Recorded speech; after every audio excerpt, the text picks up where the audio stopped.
racing, folks, and it's a very even start from the entire field.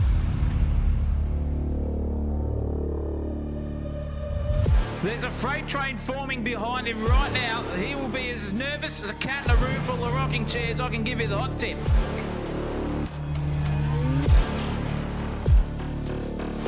Sideways as a bishop on a chessboard. That was incredible car control.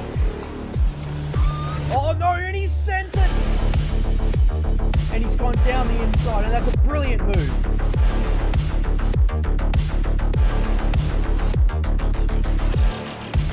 Going for a bit of an ambitious dive now, and oh, there's contact!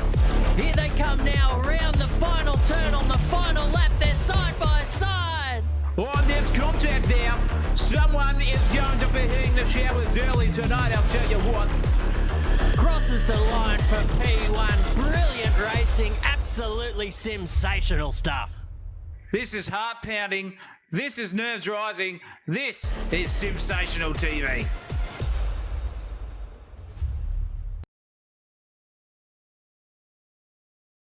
Ah, yes, it is that time of the week for another Sunday night stream, but this time it's a little bit more special. It is indeed, because it's the season finale. We will be crowning champions at the end of tonight, and it's the final round of Season 2 of the ASA Le Mans Ultimate Sprint Series, and it is all on the line for all of these drivers. The series heads to the holy grail, that is, of Le Mans for a 90-minute sprint race to determine who is going to be champion. A lap starts down the main straight before heading into the Dunlop curve, which is a flat-out right-hander before the uphill run into the Dunlop chicane. The first sector of the track is mostly permanent circuit before heading back onto public roads for the 6-kilometre long back straight, which is nowadays broken up by 2 chicanes to slow down the cars. The hypercars, though, despite these interruptions on the straight, will reach speeds of over 300 kilometers per hour. And after the heavy braking zone of Virage de Mulsanne, it's another straight before another huge braking zone as they start weaving their way back towards the permanent section of this magnificent track. Once the drivers have precisely navigated their way through the weaving S's, they have 2 more chicanes directly after each other to finish off 1 lap of this 13.6 kilometer course with 38 corners. This race will be demanding, it will be brutal, and it will be the ultimate test to crown our champion. All live here on Sensational TV.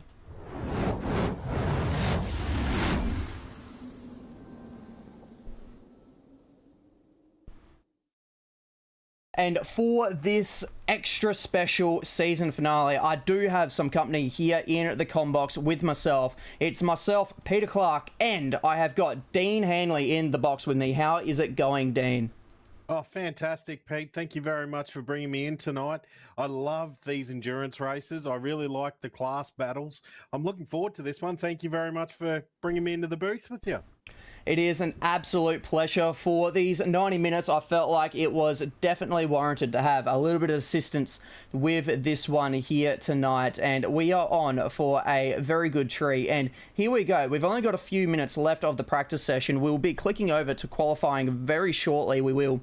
And this is how the practice session ended up lining up. And it is Colombo leading the way. And he's got 1 second gap over Benefield as well as Sutherland. So it is looking also spicy in the hypercar class. And then in the LMP2 class, we've got Russell Granero and Frost as your top 3. And once again, it's about a second separating first and second position. And then in your LMGT3 class, it is Tyson Robbs just doing the things he has done so far all season and just dominating. But he does have a little bit of company because Ellis is only 0.3 of a second away with Collins as well in third position. So it's getting spicy, but so is the championship, because at the moment in the championship, you've got Hypercar Pro, Mohamed Colombo leading the way by 33 points to Chris Fraser, and then in the AM class, it's Ricky Packham leading the way by only 15 points to Chris Donnelly as well, so it's getting very close, especially in the AM class. And then for LMP2, Christian Gennaro leads by a massive 54 points to Paul Russell, and in LMGT3 Pro, it's Tyson Robbs leading by 23 points to Harry Smiles, and in LMGT3 M, it's Martin Glastonbury leading the way by 15 points to Race for Life. So it's getting close, and with plenty of points on offer today after this 90-minute sprint race, it is going to be all to play for, and the championship can definitely swing either way. And what a way to do it. other than around a track that is 85% of the lap is full throttle. So now, Dino, with multi-class racing, what do we think the drivers will be facing as we get ready to go green for qualifying very shortly? Oh, there will be a lot of challenges, especially for the guys in the hypercars. They'll have to pick their way through the field. I'd imagine it won't take them long on a big track like this. This track is so demanding. It demands all your concentration. These guys are really going to be up against it. But making your way through that field, it's not an easy task. And then for the other guys in the slightly slower classes below, it's even watching behind you, watching in front of you. I mean, you're going to have eyes everywhere. This race will have it all. I am sure of that. It absolutely will have it all, and that is just what makes multi-class racing so special, isn't it? It's the fact of the additional challenges of there's going to be not just other cars around you, but other cars that are in completely different races to you, not just strategy-wise, but they are actually in a full-on different class and not even considering you as an opponent. But at the end of the day, any taillights that you see in the distance, Dean, you're going to want to try and chase them, aren't you? Oh, definitely. Tail lights. It's like a red flag to a bull. They are. It's you want to catch it no matter what it is. So that'll just keep eyes forward and everyone pushing. But I tell you, Pete, I'm a bit of a strategy man. I'm quite keen to see how strategies play out. I love watching them all unfold. Different guys running different setups, different ways of doing things, different pit strategies. That's what I'm keen to see here. That's where the big boys come out. That's when it's time to win a championship. That is exactly right. And for those just tuning in for the first time as well, this is pretty much how the season has played out. The first round, we went to Imola for a 1 hour sprint race, and that looked like it was going to be a straightforward dogfight between a few of the drivers. And in the end, Alex Kay came out on top in the hypercars, and Christian Gennaro took his first win of the season in LMP2, and Tyson Robbs so too as well in LMGT3. We saw plenty of drama, and it was a little bit of a taste as well with the challenges of multi-class racing. We saw plenty of incidents between, even with the LMP2s and the hypercars, trying to get through the LMGT3 field, which has proved to play a big role so far in the championship as well. For round 2, we're headed off to Silverstone in the United Kingdom for another 1 hour sprint race, but that got a little bit interesting as well in the strategy department, because a little bit of a sprinkle of rain came on in a very awkward stage of the race, because it wasn't quite ready to come in to try and make your one compulsory pit stop. And so they had to come in for wets, and then some drivers tried to hang it out to the end despite the drying track on the wets, and others came in for the dry, so some of them even went for a two-stopper. And in the end, it was Mohamed Colombo who took the win in hypercar. Christian Gennaro made it 2 from 2 in LMP2, and so did Tyson Robbs in LMGT3. So fascinating stuff there in round 2. And then for round 3, we're headed to Belgium for the Spa-Francorchamps circuit, where Nicolas Guerrero took the credentials in hypercar class, getting the win. Christian Gennaro took it 3 from 3 in LMP2, and then Tyson Robbs also took it 3 for 3 in LMGT3, despite missing qualifying, having to start from the back of the pack. It was a fantastic drive through the field from Tyson Robbs. And then in round 4, it was Paul Ricard in France, and that was a wet one. That got very interesting with the drivers trying to navigate to those tricky fast corners in the ever-changing conditions. And so in the hypercar, it was Chris Donnelly who came out on top in that one with an epic battle to the very end in hypercar. And then in LMP2, it was Ben Vintner to become the second race winner in LMP2. And in LMGT3, there was also a new race winner of Harry Smiles taking that one around, as we've now gone green here in qualifying. It's 30-minute long qualifying, and the difference between this time and the last time out, that you may recall, is we're not doing a split qualifying here. That is right. Every single car will be heading out for a run here in qualifying. They have got 30 minutes to do this, and you can see them lining up at the end of pit lane, and we've now gone green, and it's a 30-minute session, Dino. This is going to be fascinating stuff. Oh, this is going to be one to watch. Qualifying is always an interesting time. You think about when it's all one class and you just need to try and find yourself a nice little gap to lay down your time. Try doing that when there's multi-class in a race. This is interesting, but have a go at these cars. These cars are beautiful looking machines. People gone to a lot of work on liveries and stuff. These look fantastic. Pete, this is awesome, mate. I'm so happy that you bolted me in here for a Sunday night. I mean, as I say that, look at how quick that hypercar is now catching that BMW in front. Now he's around and gone. This will be tonight's proceedings, having to navigate that traffic. It's just going to be so interesting to watch and all unfold. I'm bolted to the seat. I am keen to see what transpires here. It is definitely going to be a interesting night, and as you said, all the cars have come out in a very mixed order. At the moment, leading the field, you've got 3 hypercars, and then it is going to be your first LMGT3 car. Then you've got a couple of LMP2 cars, and that's the order that it currently goes in on the circuit. But these hypercars are getting out in front. They may have the clean air right now, but there's going to be different strategies with people in the pits as well, because I can tell you now from the timings at the moment, there is a large number of cars. There's still about 13 cars sitting in the pit lane, not going out yet for a lap at the moment. So if they come out as these guys are finishing their warm-up lap, that could get spicy with these guys going absolute full tilt, and these guys, and then the other guys absolutely crawling, trying to save the tire life, because as I said, this track is 13.6 kilometers long. So even an outlap just like this is going to eat away at those tires, and that means that when you eventually get round to doing your fast lap, you're not going to have the most amount of grip that you probably would ideally like, especially when you've got 38 extremely challenging corners on this circuit to play against. And that's just one of the extreme many challenges that we've got. And you can see now in the background of the shot as well, a lot of the hypercars are now slowly filing their way through the other vehicles. So it looks like we're going to have a heap of hypercar laps coming through first. Definitely, it's going to be those guys. That's sort of what you'd try to do. Get out to the front there and push. But a nice valid point you made before, Pete. So on this lap, you're trying to heat your tyres. You're also trying to save your tyres. And I think you said before there's still a lot of guys in the pits. So these guys will be coming out wanting to go full noise. They are the quickest cars out on the field. And you've got to stay away from that traffic. You'll have other classes of cars coming out trying to get a lap of their own, and that could impede these guys. So it's going to be very interesting how they space themselves and get their lap times done. I wouldn't imagine it be an easy task, even on a track this size. It's not going to be an easy thing to do, but watching these things, look how fast they are around the circuit, and these guys seem to be pushing them as hard as you like. These things are right on edge. Unbelievable stuff to watch. Yeah, it absolutely is, and we're now coming towards the end of his warm-up lap at the moment, and you can see the guys in the background as well jostling for a little bit of position, and they are now going side by side. So this is not ideally how you want to be starting a lap, and there's a little bit of contact here in qualifying, so it's a very argy-bargy trying to get the best track position possible between these two.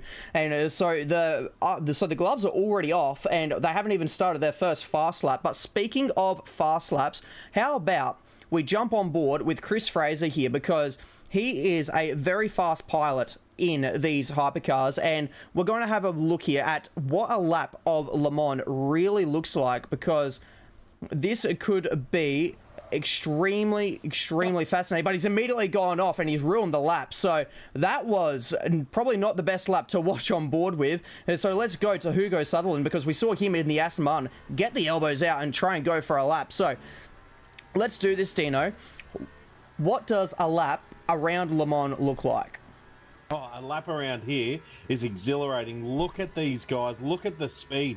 We're over 300 kilometers an hour now, and he will have to get on the brakes as hard as you like. So we're 321, 325. I mean, are we going to see 330? We just saw 330, so 330 k's an hour, and then you've got to brake it into this chicane. So the brake temps here would be through the roof, trying to pull the car up, trying to hang onto it. You see traction control doing its job there, just holding the car down so he doesn't break into wheel spin. And now we've got another massive long straight, and I believe that's into a left-hand chicane. So this is absolutely pinnacle stuff of racing. I mean, this is something that I personally couldn't do myself. These guys are on edge the whole time. You take your attention away for a second, and that car is looping itself, as we saw with the previous driver. But Pete, how hard do these guys push? This guy is not mucking around. He is not mucking around at all. Hugo Sutherland has proven to be a very quick operator in this season so far. Hasn't had the world's best luck at times, but he is definitely a one to watch when we go racing as well. And the Aston Martin has also proved to be a very quick car in this game as well, despite the very recent BOP upgrade as well that we've had recently in the LMGT3 class as well. There was a very interesting graphic that came out for that, and the cars are pretty much identical when it comes to lap times, and that is just going to make LMGT3s also fascinating. Oh, definitely. And the way they push through here, I know this series, this complex of the circuit itself can be so tricky. You just touch a little bit there and you're in trouble. Then this really sharp right-hander, you have to give everything away, give all the speed away, and then get back on the power as soon as possible. As we head now along the little back straight here, this one's not, it's not a massive straight, but it's enough. And then you come down to a right-hander where, I tell you what, you just hold your breath.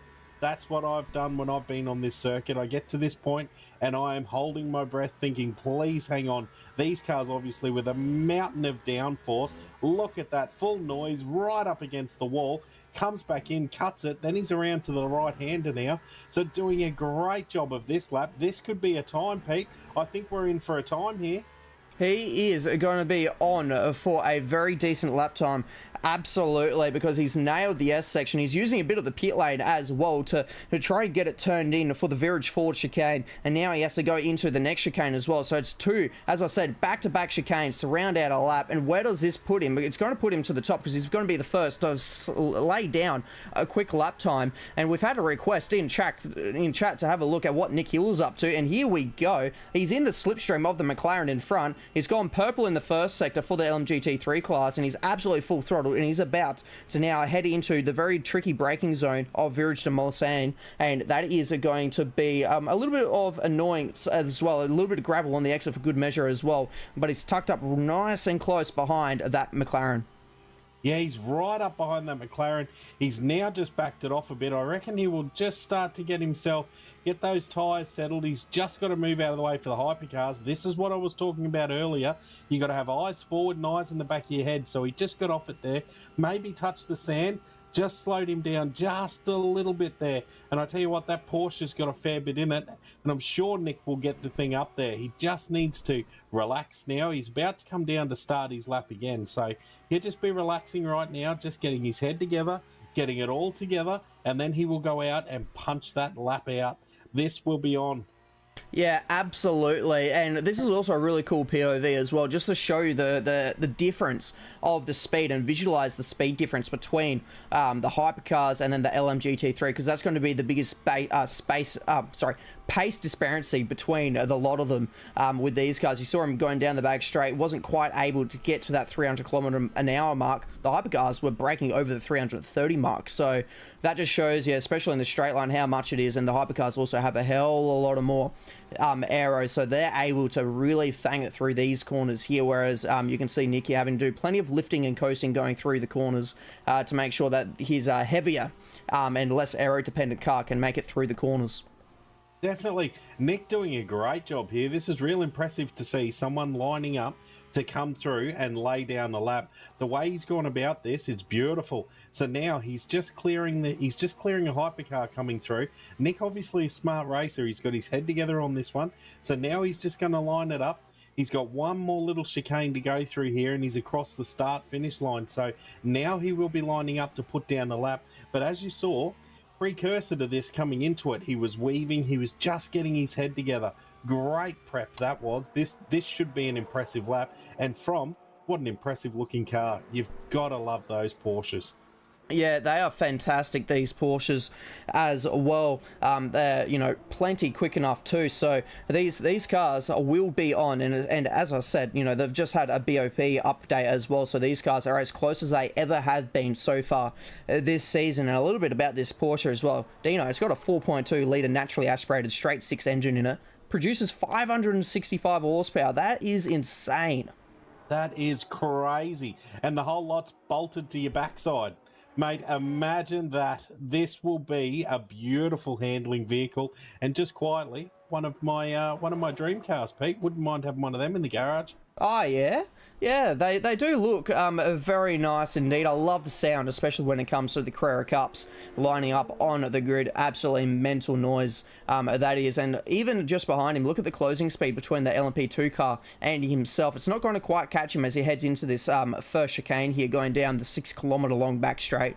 But expect now between the next chicane, if that LMP2 car hasn't come into any sort of issues through that chicane, which it hasn't. He'll probably catch and try and get by before the next chicane if he is on a lap. But the first sector time for Nick at the moment, 0.6 of a second, down on the best first sector that we've seen so far in LMGT3. So that is from Alex Tonkin at the moment, and it is also very close quarters. You can see in practice between the LMGT3 cars, there's only 0.3 of a second between Tyson Robbs and Collins in second. Collins is still in second, but it's now only a 10th between himself and Alex Tonkin in that Lamborghini, which is a very, very cool looking car. Oh, that is a nice looking automobile also. And I tell you what, to have that sort of gap between those guys on a track of this size, that's phenomenal. That's a real testament to the drivers that are here tonight and laying down these laps. So you've got two guys who are going hard at it. I mean, as I look through the gaps through a lot of the classes, that is super tight. That is not something that's easy to do. But that Lamborghini, that is an impressive looking car on its own. And at the moment, he's setting the bench for LMGT3. Yeah, it looks like the strategy at the moment is to go out, smash down a lap time, use everything available in those tyres, come back into the pit lane, and then go again, because Alex Tonkin currently out on an outlap, but he has now just been pipped by Jared Ellis in the BMW. He was the first one to leave the pit lane when the session went green, so using the clean air to great advantage, and he's now just put it to 2 seconds over Alex Tonkin's. That was a lap time, a 2-second gap, bang, out of nowhere. So that's pushed Tonkin and Collins, way back. So this guy now, Ellis, setting the benchmark. He has that BMW hooked up. Look out for this guy tonight. We still got plenty of time in quali here, so expect to see the lap times tumble a little bit, but a 3:59, that's going to be a hard time to beat. That is a very hard lap time to beat as well. So just talking to a few of these fellas as well before this round with the new BOP performance, the best lap time that they were predicting with these cars was about a 55 or a 56 second lap time, and that was done by the big proper, race worldwide sim professionals. And so these guys only being about 3 seconds away is a real testament to just how good they are. So getting a 3:59 flat is a fantastic lap time, and he's gone even quicker in the first sector. He's gone purple and his 800's better. But let's take a look at the LMP2 class, because we haven't talked too much about them so far in this qualifying session, and it's Ben Vintner, a past race winner, currently leading the way in qualifying, and look how close the gaps is. The top four separated by less than 0.9 of a second. 0.9 of a second. So this field will be ultra competitive. These guys will be hard at it. But right now, this car, that is a beautiful looking car on its own. He's just ranging up behind the Mustang. You'd have to expect he'd have the pace on the Mustang here. So these guys now, as I was talking about, you've got to have your eyes forward, eyes behind you. It's not an easy task. Not an easy task at all. It's not an easy task at all, and you can see as well, as the camera pans around, just how much traffic's in front of him. I can count at least 4 LMGT3 cars directly in front of him, but I think this lap is a little bit of a goner at the moment. I think he was behind that Mustang for just a tad too long, because he's 1.8 seconds slower in the first sector alone, so he might just use this as maybe a second warm-up lap. It will Ben here, just to try and make sure these tyres are in the actual optimum window for going absolutely at it. But is that second warm-up lap also going to take away too much of the life out of them, especially with a lap as long as it is? And you can see him now working his way back through the LMGT3 field. And again, I think this one's a bit of a throwaway lap for him. But in the hypercar class, Benefield at the moment in the pit lane, because he is very comfortable with his 2 seconds, and so is Hugo Sutherland currently in the pit lane. So the next driver who is out the try and set a lap time is Eric Chandra here in the Cadillac, and he is getting ready to start his next lap time. He currently finds himself 3.6 seconds away from a provisional pole position at the moment here in qualifying, but it's only 1.6 seconds if he wants to try and get himself onto the front row. Yeah, he's definitely going to have to push that little bit harder to get himself up there. I mean, that car looks the business. Now he's coming up to a bit of lap traffic, and that Lamborghini, as we know, that's Tonkin's Lamborghini. He's trying to push out a lap time of his own. So now he's got to try and navigate past him, which he's done, but that would have slowed him down just a little bit. So this may not be the lap. We're waiting for the first lap times to come up. Let's see where he's sitting with this when we get the sector splits. No, he's just over. So that's 7/10 away from the quickest lap. So he might have been impeded there just a little bit. So watch this one, Pete. I reckon he'll be on for the next lap. I think he will be actually on for still on an improvement in this one, because I've been looking back at his previous sector times, and it's still very much up there with the sector time. So if he can improve the second and final sector, he could still be on for a decent improvement here, but he's looped it going through the chicane. So unfortunately for himself, that's not going to be a lap to be completed for himself, and that is not the way you want to be going about it here in this qualifying session. But we just did see Alex Tonkin just before as well going out for another lap here. Now finds himself in third position, 2.6 seconds down on a provisional pole position here. He's got Greg Brock and Ellis right in front of him, so it's a Lexus and a BMW in front of him that he has to try and get by. So it is a vast difference in manufacturers at the moment inside your top 5 for LMGT3, and he's 0.4 of a second away in the first sector. Yeah, he's definitely away just a little bit. But I tell you what, that time from Ellis, that will be a hard time to beat in that BMW. He really had that thing settled nicely. That car, that was a man on a mission in that car. It just seemed like he was going to pop a lap out of nowhere. Everyone else is just over 2 seconds away, 2.6 seconds away from his time. So if anyone wants to challenge, they're going to have to do it, and they're going to have to do it now. Yeah, that's exactly right, especially with now only 12 minutes left of the session. So for a place on a quick lap that takes you about 4 minutes to do a lap, that means that you've got 2 quick laps available if you want to go for 2 back-to-back laps. But that also means you have to allow that a little bit of extra time as well to transit the pit lane out of your box, out onto the circuit.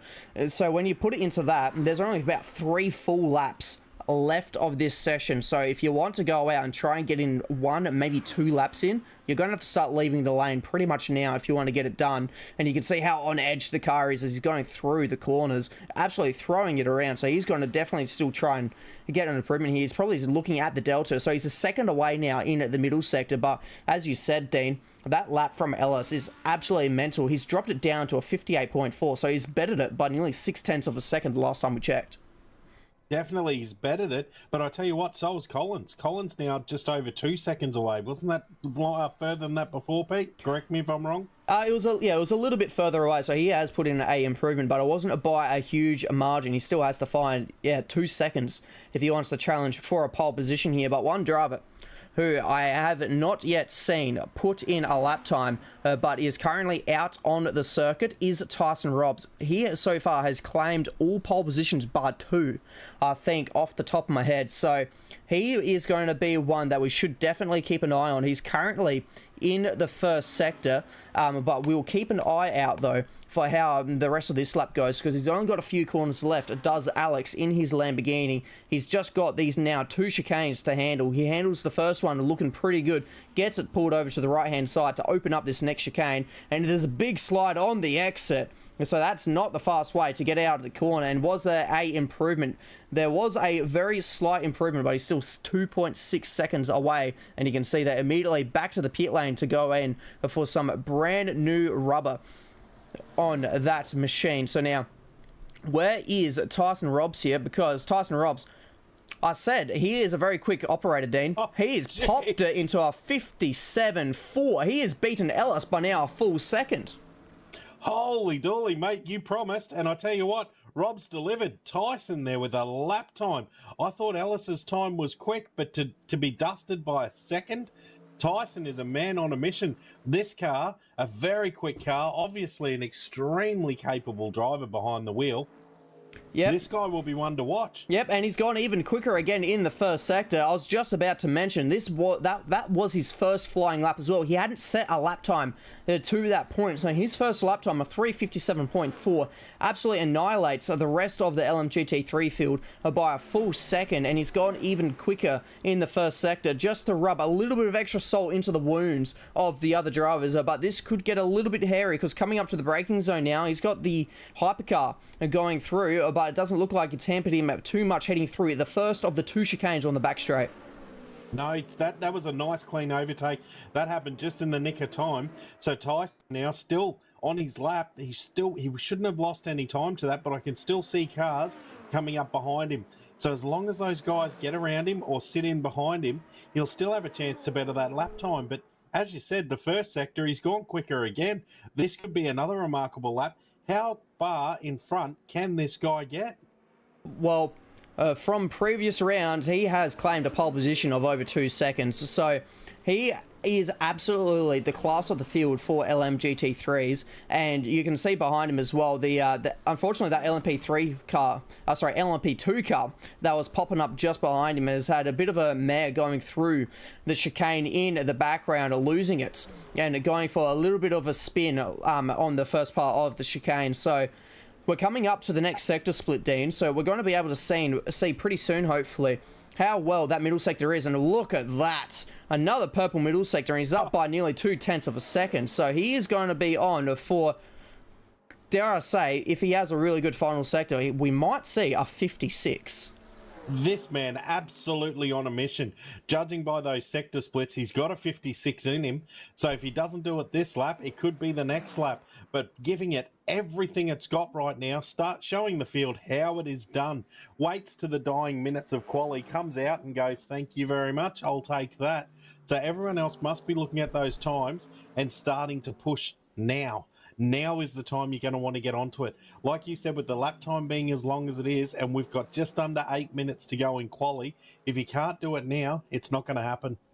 That is exactly right, and I'm now just taking a look at the sector splits between himself and Greg Brock, who is currently just putting in a lap time as we speak, and that lap time, unfortunately, was not a massive improvement for himself. So he was just taking a quick look, half a second away in the first sector, and nearly a full second away in the middle sector as well. So that just proves how well Tyson here is able to fling the car around. You can see him using all of the track available, little dabs of the brakes to help the car get turned in. Sometimes you can kind of pinch the front brake rotors, and it helps the front of the car pitch down a little bit to add that little bit of extra downforce, gets the car turned in, and using that to a great advantage there to help the car turn. As I said, these cars, they've got plenty of aero on them, but compared to what they're up against in the LMP2 and the hypercars, they do not have a lot. And now he's got the challenge of the final 2 chicanes. First one, brilliant. The second one, once again, on a little bit of a power slide on the exit. How much of an improvement are we going to see? And it's a 57.3, so that was a brilliant lap from Tyson Robbs, and I think he's going to pull it into the lane and maybe try and go for one more. Oh, he's definitely got to have one more. I can see a 56 there. I'm sure he can too. Maybe just a few tweaks, maybe a fresh set of tyres, but he will go back out and have another go. And now Benefield, he's going for it. So Daniel, he's back out there. He's gone faster in Sector 1. So this could be on as we get in the dying stages of quali. I love watching the times tumble. Guys, leave it right to the very end. And here we go, people. Strap in. This is going to get spicy right now. Yep, he's currently in the Ferrari as well. So this car has been absolutely on fire so far in this series. Absolutely, it's claimed a few wins as well. So it's going to be very interesting to see how he goes about it. First sector is looking fantastic. We're about to see the middle sector, and how is it going to look as well for that one? So it's a little bit down in the middle sector, but he's not too far away. So if he has a good final sector, we could be on for something here as well. So it's going to be interesting to see how this one plays out. But as I said, this Ferrari has been absolutely on fire. It's won in the hands of a few different drivers so far this season, mainly naming Mohamed Colombo out there as well in the hypercars. So he won in Silverstone in the Ferrari. So Ferrari, very much a proven car in this series. But we've also seen Alpines win. We've seen the BMWs take a couple of wins. So it's not like one manufacturer at the moment is dominating the series. And that's exactly what you want to see. You don't want to see domination. You don't want to see one car win every event. If we can get a few different manufacturers in there, makes it all that bit more interesting. We've all got our favourites. We all love watching it. Or if you're anything like me, I'm more of a driver man myself, Pete. I like to see the drivers. I like to know who's driving, and that's who I back. So when you see multi-cars win, I love that sort of stuff. But that Ferrari, it certainly looks the business right now. Yeah, and the way that you mentioned that we loved seeing the different manufacturers take a win, as it looks like he may have actually now backed out of this lap as well, seeing the time that is remaining, and has decided to cool off the tyres a little bit and just go again with this one. So he's back up to pace now, getting ready for the final lot of chicanes to really set up the next flying lap, which will, in the hypercars, he will be able to go for 2 more laps depending on how much fuel he's been able to put into the car. So he's going to be starting yet another flying lap here, but we've had a request in chat, Dean, to have a look here at Jono Phipps. He's currently sitting in 8th position in the qualifying, and for everyone is aware, this is how your GT3 field currently lines up in the qualifying session. So Phipps down in 8th position, and Tonkin, who we were talking about so much before, unfortunately is now fallen outside the top 5, currently in 6th position. You can see how big the field spread is thanks to that wicked lap that Tyson Robbs put in. Yeah, definitely. What a competitive field this one is, and the Porsches well represented in the field there. So Jono, he's now going to try and go for it. I'm sure he'll want better than 8th position. So it's not that far off it. Look at the lap times. I mean, he's only a fraction off going up a spot here. So if he can just get his head together in these dying moments, he'll be able to move up a position, as we just see a car nick round him like he's almost standing still. This is what will make this race interesting, Pete. This is why I'm so interested in watching this tonight. Yeah, it is. As I said, we're going to say it a lot. Interesting and fascinating, but that's just exactly what this type of racing is.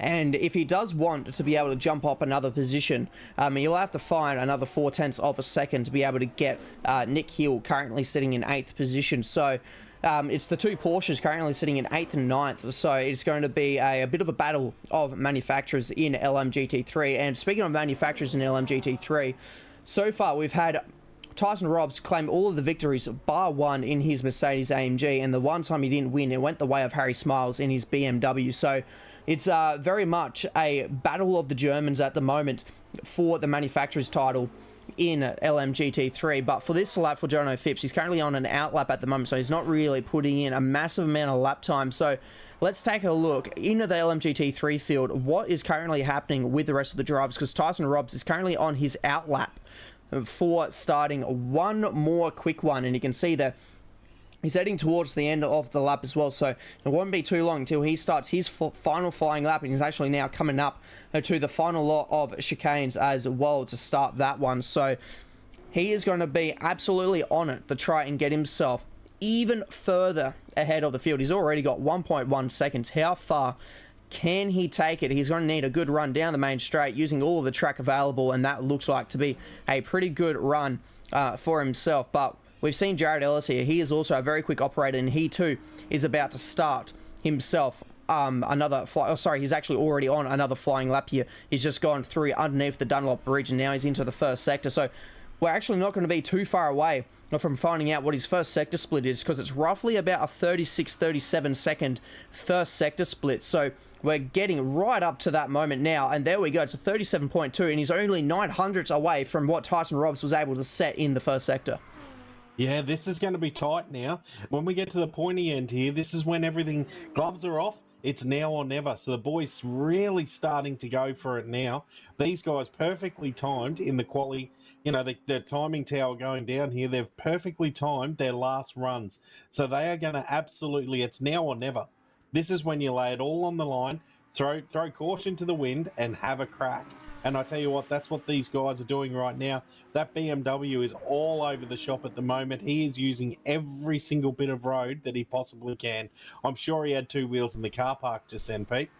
Yeah, absolutely. And actually, it looks like Tyson Robbs has given up on that final flying lap, because he's sent it back to the pit lane. So Tyson Robbs, I don't think he was very happy with the lap time he was putting in for his final flying one. So now all eyes will be on Jared Ellis. Is he going to be able to set himself up for a fantastic middle sector here in his BMW, which is also an absolute machine itself? This car absolutely pumps out the horsepower, pumps out 590 horsepower, does this machine. Nearly a 600 horsepower beast with a 3-litre turbo straight 6 as well. So sounds wicked as well, doesn't it, Dean?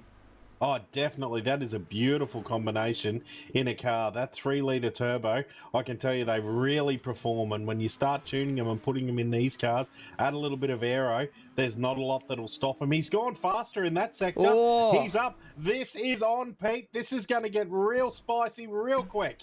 It is absolutely going to get spicy. Purple middle sector, and he's up by nearly 0.2 of a second. And for good measure, he's got the Lamborghini just in front of him where he might be able to get a little bit of an advantage with the slipstream as well. So he's probably rubbing his hands at the moment, but also praying that the Lamborghini doesn't get in his way.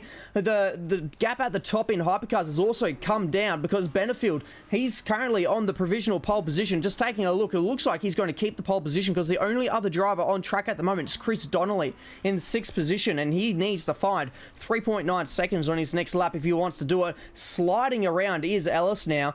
But the gap up in front with the hypercars, 0.6 of a second, so that gap has come down quite drastically as well. LMP2, it's still ever close. Your top three separated by 0.8 of a second, and it's currently going the way of Christian Guarniero as well. So, and he too is in the pits, so is Paul Russell, and Ben Vintner may have something to say about that because he is currently in the final sector as well, trying to pump out his final flying lap. So watch for Vintner's name. He might have something to say in LMP2 qualifying, but we're going to stick with the lap here for Jared Ellis because this could be an upset here in qualifying against the driver who has been so strong in LMGT3 quali. I tell you what, if anyone's having a crack, it's Ellis right now. That car was so close to the wall before. He is using all of the track possible to try and suck every single ounce of speed he can out of this vehicle. He's navigated this section beautifully. That's fast through there. As he's now coming through the last one, we're about to cross the line. This will be a time. Can he beat Rob's time? He doesn't, by 0.2 of a second. He misses out. He misses out by 0.2 of a second. Wow, what a lap. And now, Ben Vintner, two purple sectors. Does he cause an upset here in LMP2 quali? Where does he find himself? And he goes to the top. Does Ben Vintner at the death of qualifying, and he takes pole position in LMP2 by over a second ahead of Christian Guarniero. How about that? That is quali. That is what we want to see. If that's a preview for the racing, count me in. That was fantastic. Ellis there, I absolutely stuttered because I was looking at the times going, hang on, I can't tell. It took me a minute to process that one. That's how close he got to knocking that one off. Harry smiles now. He's still going to try and move up the field. He's got some green sectors there for himself, so personal best. Can he move up a little bit? No. Yes. He's popped it into third. What a great result in the dying moments of quali. That is a fantastic lap. And again, Harry Smiles, the only non-Tyson Robbs winner in LMGT3. So fantastic lap. And it looks like Paul Albert as well, only just finishing his lap time there, but he will round it out in position number 31. So as a bit of a recap, ladies and gentlemen, at the end of this session, so in your hypercar field, it's Benefield taking the pole position by 0.6 of a second ahead of Colombo, and then Sutherland to round you out your top three. LMP2 goes the way of Ben Vintner. We saw the final couple of corners of his lap, and that was a fantastic lap to take the pole position away from Christian Guarniero by over a second. 1.1 seconds is the final one, and we are getting ready now for a little bit of a warm-up before heading it out for the green flag. So we're going to take a quick ad break here, but we're going to be ready very quickly here, ladies and gentlemen, for the start of the 90-minute sprint race to round out the season. Motto is that safe drivers are lifesavers. If your organisation shares this belief and are planning to improve driver education in your community, SDT Simulator Driver Training has the solution. Many of our simulator users are also gaining a revenue stream by taking their simulators to events and schools for driver education programs. The system can also be set up to run motorsport simulation. Many leading racing drivers are now using simulators to improve their skills. Such software can also be used to show drivers they are not as skilled as they think they are. SDT Simulator Driver Training is a division of Safe Drive Training, one of Asia Pacific's leading driver training providers. We offer affordable driving simulators that are assembled in our Brisbane head office. SDT simulators are now in use across Australia and are expanding into international markets due to their affordable price, unique features, and customization for driver training. Depending on the simulator model being purchased, you will receive a range of training resources to help you to facilitate quality driver education. SDT is the exclusive distributor of Fatal Vision alcohol impairment goggles, marijuana simulation goggles, and drowsy and distracted blinking goggles. All are used to demonstrate the dangers of such impairments on the driver. Also available are driver training posters, driving handbooks, and distracted driving resources. Our simulators make the perfect training tool for drivers to experience how various impairments affect their performance. Contact Simulator Driver Training for more information.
strokes, and it's a very even start from the entire...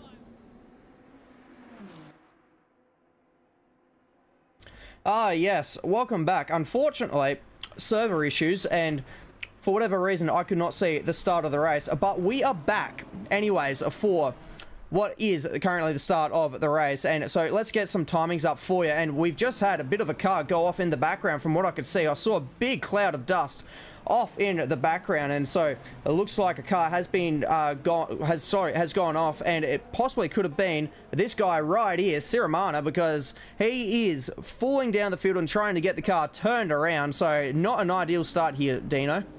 No, definitely not an ideal start for him. He won't like that at all. He's probably going to have to wait for a lot of the field to come through too, let alone damage and that sort of stuff. But those hypercars, they are out of here. Those guys have checked out. They are on their way. He's still not moving at all. There could be a problem here. Or is that waiting for the field? I'm not quite sure. Now he's back out on track and he's underway again. So I tell you what, this is going to be an uphill battle for him right from the get-go. Yeah, absolutely. And I've already received word from the stewards that Sutherland, who is currently up in third position, has just received a bit of a penalty as well from qualifying, from a little bit of contact, which we saw as they were going a bit argy-bargy trying to find the track position. So he is being penalised for that, and so he's had 5 seconds added to his race time. And if the race is going to be as close as we may be predicting, that could play massive, but he could also serve it in his pit stop when we get around to that point in time here as well. So that was unfortunate. We were questioning in qualifying how that contact would be viewed by the stewards, and they have deemed it to be penalty worthy, but he now currently holds himself in third position, just behind Colombo and Benefield, who has absolutely rocketed out to a lead. But he's got to be careful because it may be a Ferrari 1-2, but from what I've seen, despite manufacturer helping out, there is no helping each other out when you're going for a race win. It is absolutely gloves off. Oh, definitely. This will be every man for himself. And I tell you what, Sutherland right now, he just needs to get that penalty out of his head. All he needs to worry about is whether he wants to serve it in the pit or the end of the race and just get on with it. But Benefield right now, he has gone out to a great lead. He is pulling away from Colombo like you wouldn't believe. So he is a man on a mission. They will just have to try and sit together now, see if they can get a tow. Look at those hypercars all lined up. Well, that's beautiful vision. Absolutely beautiful to see up that straight there, Pete. Yeah, absolutely. And one thing that we can see from the timings as well is that Jared Ellis has had a good start here at the beginning of the race. He's been able to get himself ahead of your pole sitter, Tyson Robb. So he has been able to absolutely smash it, and he is trying to now use the traffic that Robbs is currently stuck with as an advantage to try and extend that gap, because the LMP cars, although they may be quicker, they can still very much spread out the field when it comes to LMGT cars, because they will be needing to give way to them without too much of an issue, because we've seen in the past that there has been incidents with the other drivers getting in the way of each other and causing collisions between the different classes, which is just absolutely not something we want to see. So all the drivers up and down the field have been given the warning in the driver's briefing. That is going to be something the stewards will be absolutely on top of. They are not going to be letting those slide no more, and especially now that we're getting into the stage that is of the season finale. And speaking of the LMP class, it's Christian Gennaro currently leading the way, and it is currently into first place, with Rando in second and Paul Russell in third. And so he has absolutely belted away. He's nearly got a second over the top of everyone else in the LMP class, and then Paul Russell has also fallen a little bit further behind, but you've got Steve Lewis as well. He's come to blows in the first couple of laps here, because he now finds himself already trying to get himself back through the field of the LMP2 cars. He's currently sitting 14th overall on the road and 11th in class, Dino, so not a great start of the race here for Lewis. Definitely not a great start. Not the start he would have been looking for, but he's got plenty of time. We see a car in the background there off and sliding out in the gravel there. That was a hefty mistake. So Matt Matt's just looped it in the background there. Now he's got to try and get out on track with all of these cars streaming through. This must be absolute torture. You're watching the slower cars come through and you know you've got to go around them again. So a little mistake there, that's going to cost him. I mean, it's a long race. You've got plenty of time, but still, little things like that add up at the end of the race when it comes to the scorecard. He's now got to work his way back through all those vehicles and try to get himself back into the game. I mean, he just wants to be up there fighting with his own category. I tell you what, it's going to take a little bit to catch up now. Absolutely, but he's not the only one. There is another LMP2 car here of Sam Austin as well, who we saw have a bit of an issue, and he is now trying to work his way back through the field as well. So it's not just Matt Frost at the moment working his way through the LMGT3 field. You've got a couple of them trying to do so, and now as well, we've got Ricky Packham in the pit lane. So this is probably a bit of a unplanned pit stop, which has now allowed Steve Lewis to head on 3 inside the top 10 now in the hypercars. 13th on the road. He's 30 seconds behind the next LMP2 cars already. So he's got a lot of time to find if he wants to start making his way at least back to the timing area that he is of the hypercars. But the field is starting to spread out already a little bit. A lot of drivers going for the guns out strategy straight away. But that is not working here for Benefield because Colombo is still within a second here, Dean. This could get interesting if Colombo can find a little bit more pace. Oh, Colombo definitely not letting him get away. These two guys have pulled nearly 6 seconds right now. So the gap, that's a great gap. So they are absolutely streaming away. Colombo will want to do everything he can to stick to the back of Daniel here. Try and stay with him. Try and get as far away as they can from the other guys in the hypercar category. But right now, he seems to be doing a fantastic job. That's just teetering around the second. It's just dipped under now, so he's got a great run out of this corner here.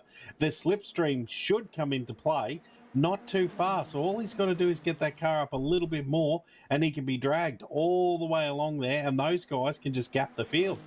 Yeah, absolutely. So this is going to be one that we need to keep an eye on. And by the looks of it, it looks like Colombo has got the edge on top of Benefield a couple of places around the circuit because it was about a second.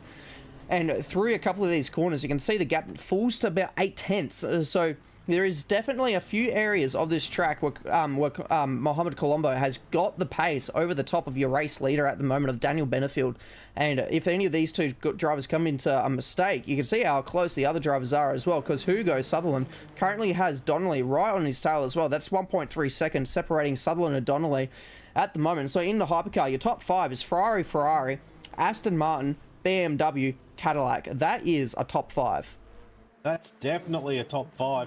But these two guys, they are really putting on a show at the moment. It is absolute pedal to the metal, trying to gap as far away as they can from the rest of the field. But I tell you what, at this pace, it won't be long before they start coming up to traffic.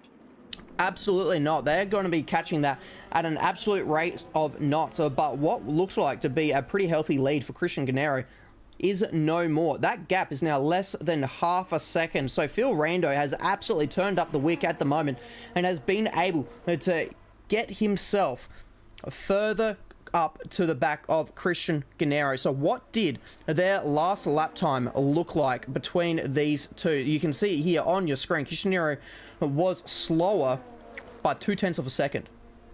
Definitely slower. So something has transpired there. Rando could have just turned the wick up. Granero could have had a little mistake. But I tell you what, whatever's happening, I love the battle. This is now starting to get close. Look at that. We've got 0.6 between the hypercars and 0.6 in the LMP2. So all of these guys now right on the edge pushing. No one wants to let anyone get away. You do not want to let a gap form. You need to stick right with them here all the way through. But Pete, like I said before, still interested to see when traffic comes into play. I love watching how these guys navigate the way through it all. Yeah, that is definitely something that's going to play its hand. And what is playing its hand at the moment is Colombo getting ever closer to Benefield as well. The gap for a moment was less than half a second between the two. So he's definitely got the pace over the top at the moment of your race leader of Benefield. So how is this one going to play out? Is he going to try and battle it out, get the lead and see if he can't pull away? He's going to have the slipstream to aid him as well, and they're also pulling away from Sutherland. That gap is now between second and third, nearly 8 seconds. So your top two are definitely showing the pace against the rest of the hypercar field, but how far can they take it? Yeah, how far can they run away?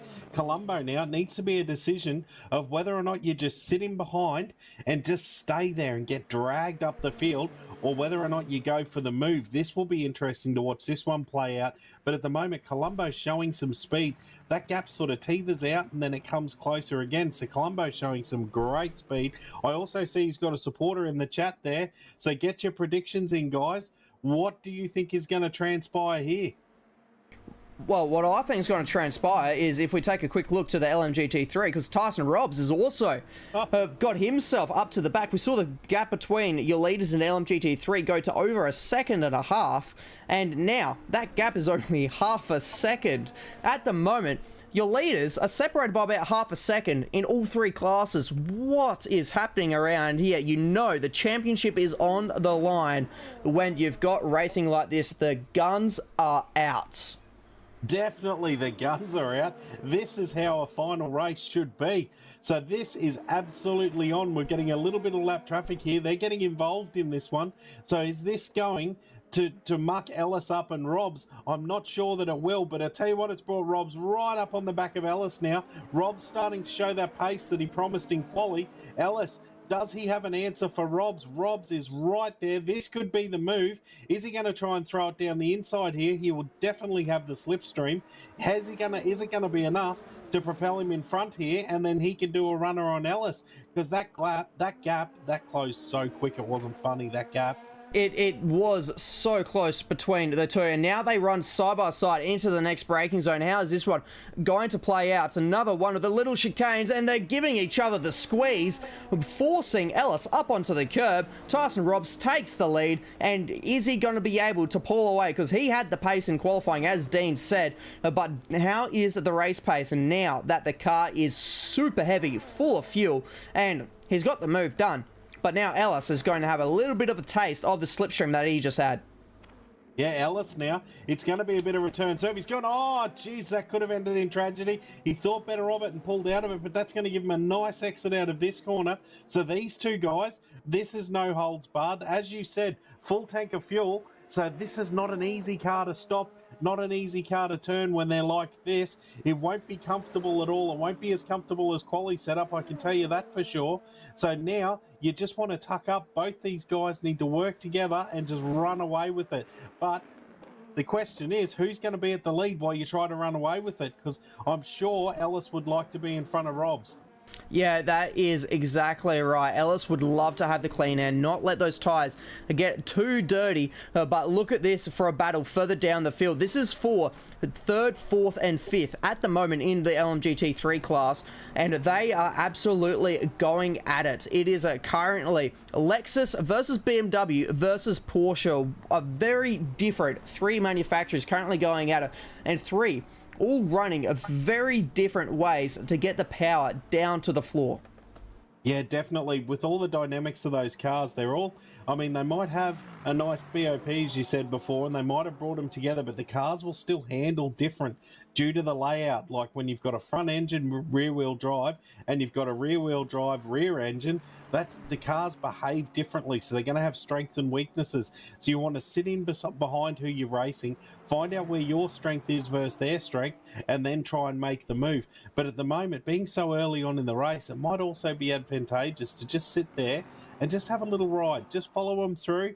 Just pick your moment, see where their strengths are, see where their weaknesses are, and then make your move later on in the race. It's too early right now to be throwing it all on the line. Yep, and I've just got word from the stewards once again. Fraser has now just been handed a penalty as well for contact. So Chris Fraser at the moment, where does he sit in the field? Because he has had quite the race so far, has Chris. Just taking a look and seeing if I could find him on the timings. I can't even find him on the timings at the moment. Where has he fallen off to?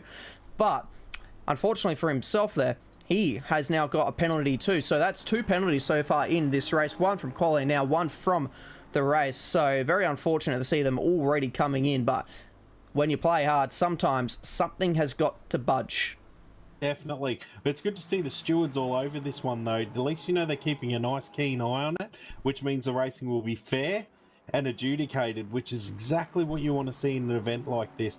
The last thing you want is to cop a tap and it go unnoticed. So great work from the stewards there. That will keep this race nice, fair and interesting. The guys will be hearing the penalties being handed out. They will know penalties are being handed out.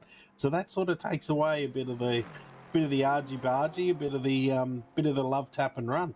Yeah, exactly. And I finally found where Chris Fraser is sitting on my timing. Unfortunately, his day has already come to an end. He has parked it up inside the garage. He's already listed as a DNF, and so is, as well, something that I missed, your pole sitter, Ben Wittner, from LMP2, also a DNF. Zach Siramana, also a DNF. And so too, Paula Bear, also a DNF. So we've had a few casualties already in this race, unfortunately, but the racing is very, very close at the moment. And what is still very close is your gap out in front in the hypercars. It's Ferrari versus Ferrari and separated by 0.7 of a second. So still there, Colombo still doing a great job of sitting behind Daniel. He's just going to keep the car there, I think. He's just settled into that position, found his groove and just stay with him. If he can get a little bit closer, I'm sure the move will be on, but he might also be happy to just sit there and follow through. As we said, early stages, there's still an hour and 10 minutes to go in this race, over an hour and 10 minutes. So there's a lot of time for things to play out. All it's going to take is a little break and concentration from someone, and then we're going to have a new leader of the race here. So it might be happy to just settle in. Colombo looks rather comfortable just sitting there. That gap is not really eking out. It's not really getting closer. But I tell you what, the LMGT3 class, that battle has gone nowhere. It has gone absolutely nowhere. Tyson Robbs, for about half a lap, was able to extend it to over a second, and that gap has very quickly now dwindled down to only 0.3 of a second now. So Ellis has not let Tyson Robbs just drive off into the sunset. That has been a little bit of a tale so far this season. Tyson Robbs sometimes not able to get himself onto the front row in the qualifying session, but once he does make his way through the field and gets to the lead, it is absolutely see you later, alligator. He is gone and disappears into the sunset.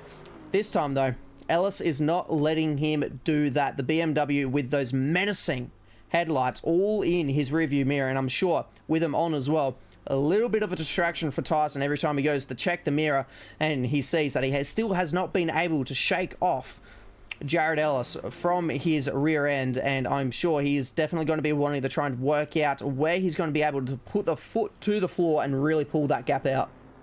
Definitely. I'll tell you what, there's nothing worse than being in a car. You feel like you're putting down a good lap time. You feel like you've got it all nice and smooth, and then you look in the rear vision mirror and there's someone right behind you. And I tell you what, Ellis now doing a great job of filling the mirrors of Rob's. Ellis has got that car darting left, right, all over the shop, and that's what you want to do. Intimidate, fill the mirrors, let him know you're still there. Rob's just needs to get eyes forward, get on with the job and try and pull away as quick as he can. But I tell you what, he can't.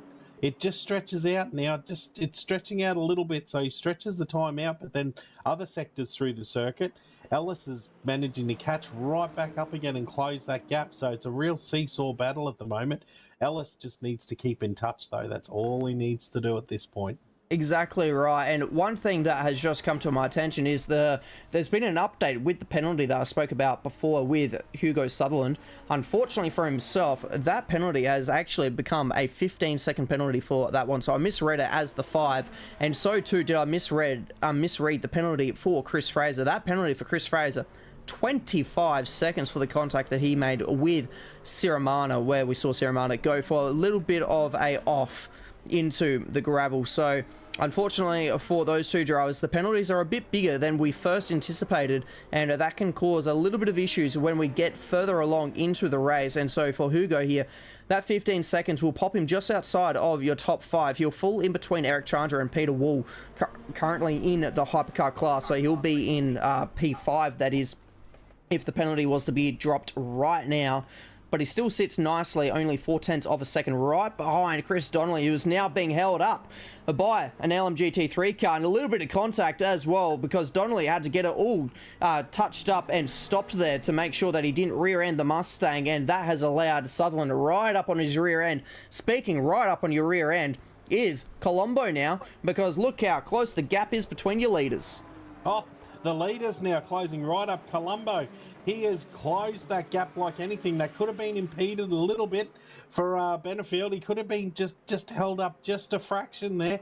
But Colombo just sitting back, watching it all unfold. This is how you do it. This is exactly what I would do if I was behind the wheel. Now trying to navigate some traffic. So Colombo making his intentions well known now, jutting to that inside line, and he's going to make that corner. And there's another move here. Here we go. We've got Collins. He's doing a great job, these two guys, so he's managed to get that Porsche around that Lexus. That's been coming for a little while now, that gaggle of cars, that was happening. It doesn't look like the Lexus is too happy to let this go, so they're going to come into it. If there's not contact here, there's no contact. I didn't see any contact. What driving? Now the Lexus has got the inside line here. Has he got the run? Pete, we're about to see something beautiful go down here. We absolutely are. This is going to be fantastic racing from these guys. It's a nice long straight, but unfortunately for Greg Brock in the Lexus, he's on the wrong side of the road, so the track will very momentarily kink to his inside, but the big braking zone will then lead him into a left-hander, which will then give the advantage to Collins, but it looks like Collins has actually backed out of it.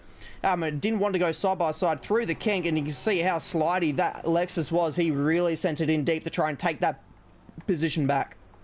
Definitely, but now the Porsche is up the inside. Oh, there's a little bit of contact there. He's made contact, so that's just sent Brock wide just that little bit.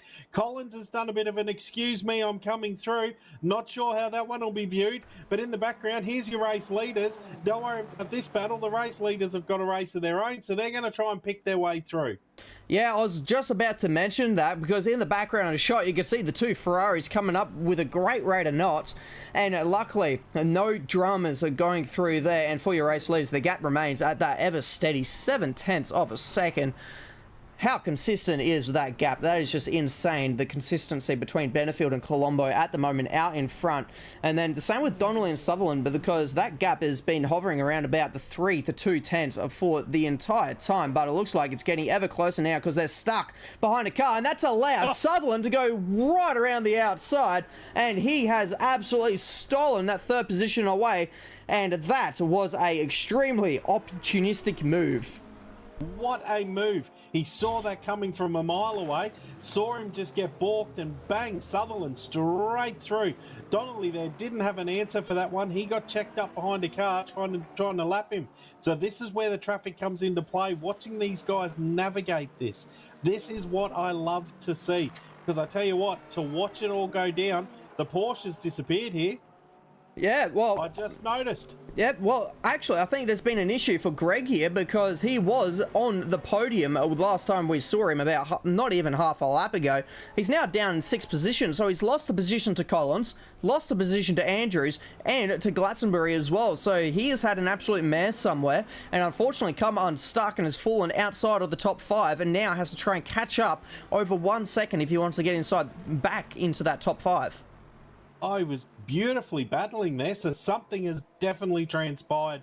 Whether he's run a little bit wide, pushing too hard, trying to stick with Collins, and it's just not gone right for him. So these guys, they are pushing for absolutely everything they've got. He's not close enough to get a slipstream here, so that's not going to happen for him. He's going to have to work hard to try and get himself back into a fighting position, but the gaps are still nice and tight for those hypercars, these guys. So now Colombo looks like he's just getting out towards near a second. So it's just starting to even out. And then as I say that, it's down to 6/10. Oh, Pete, I don't think I should call times tonight, mate. Yeah, that is just the beauty of multi-class racing. And did you take note who they were just lapping? Because that is now the entire LMGT3 field down at least 1 lap compared to the hypercars. So that was Tyson Robbs that they just managed to get by, and that just shows how much he has now sailed into the sunset, because that gap, I took note of it not long ago, broke out to that 1 second mark, and as quickly as that, it is now nearly 6 seconds that Tyson Robbs has pulled out. So he is just an absolute wizard when it comes to these LMGT3 cars, and he's just able to find the clean air. Once he's in the clean air, there is nothing you can do. No, definitely. Look at that gap. He's just checked out now. Rob's doing a beautiful job.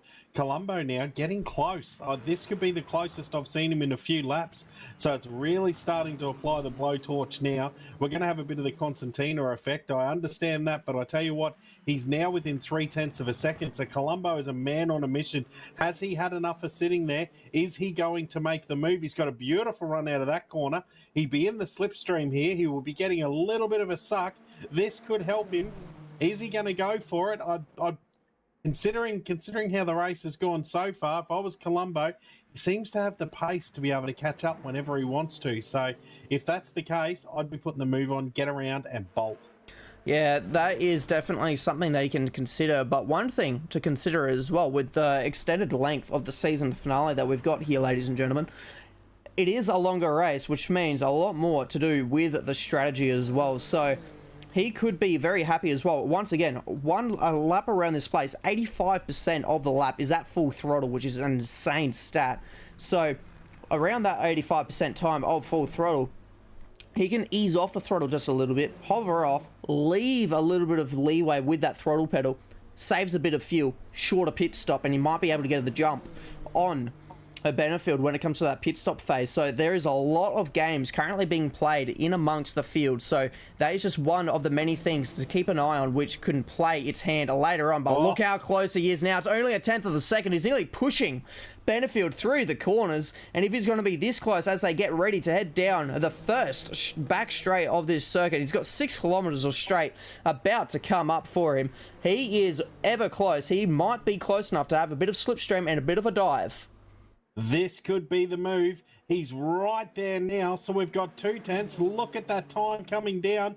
2/10, under 2/10. He is now right there. This is his moment. Is he going to go for a lunge? He's moved the car over. He's showing the nose. Is he going to go for a late brake move? He is.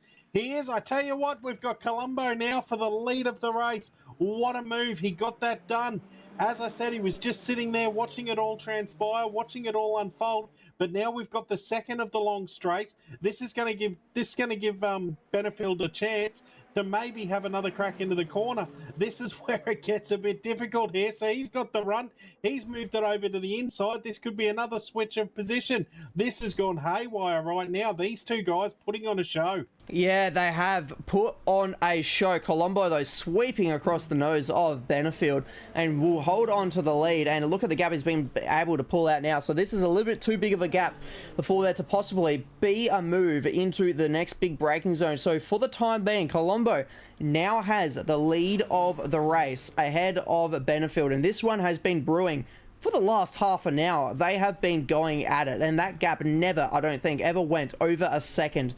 So these two have been pushing each other like crazy through the first 30 minutes of this race. And now that we're 30 minutes into the race, Dino, that means we're a third into this season finale to crown ourselves some champions here tonight. And one name that I saw pop back inside the top 5 of the LMGT3 was Greg Brock. I saw the gap ever closing between himself and Glastonbury while we were watching the battle for the hypercars. He's got himself back ahead of Glastonbury now, and he's got 4 seconds to try and catch back up to if he wants to get ahead of Andrews at the moment, who's holding that 4th position.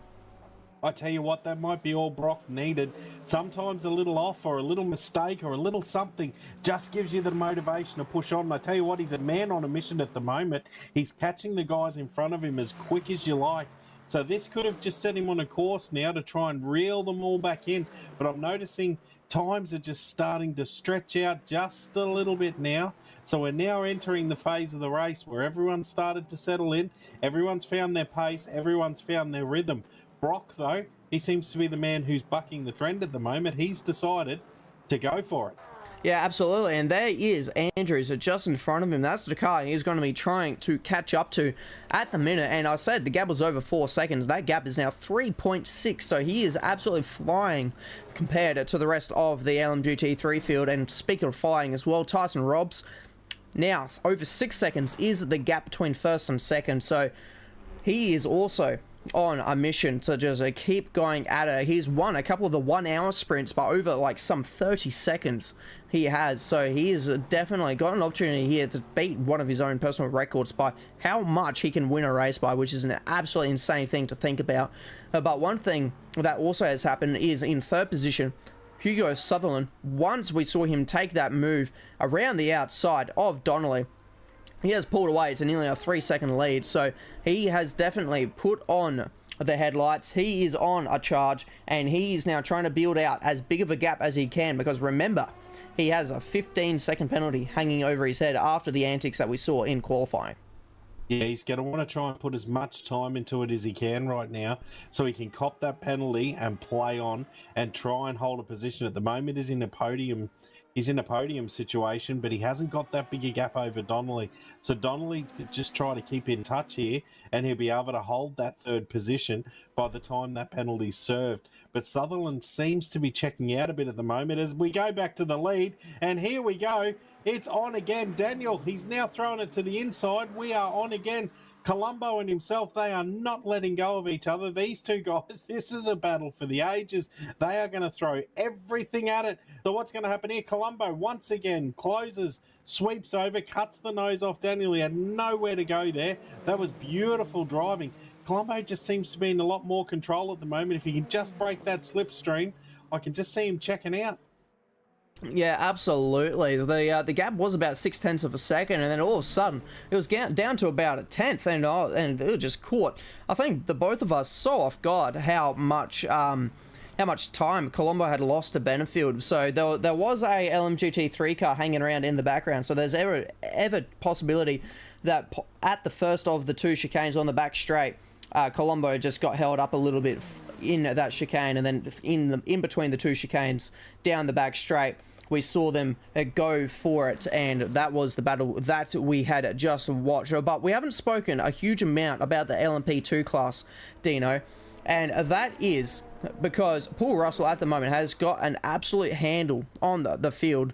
He is currently cruising around 3 seconds in the lead, and then for Christian Guerrero, if he wants to be able to take that lead away, he's a 3-second gap that he needs to try and find.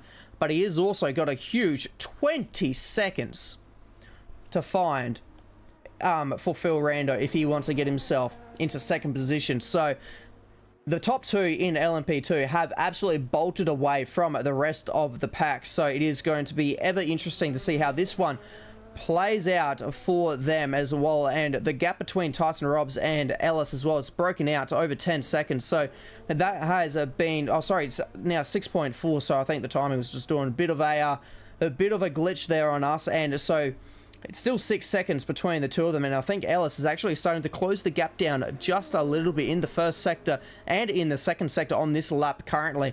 Ellis was faster by 1/10 in the first and 2/10 in the second, so Ellis is looking to try and close that gap down again.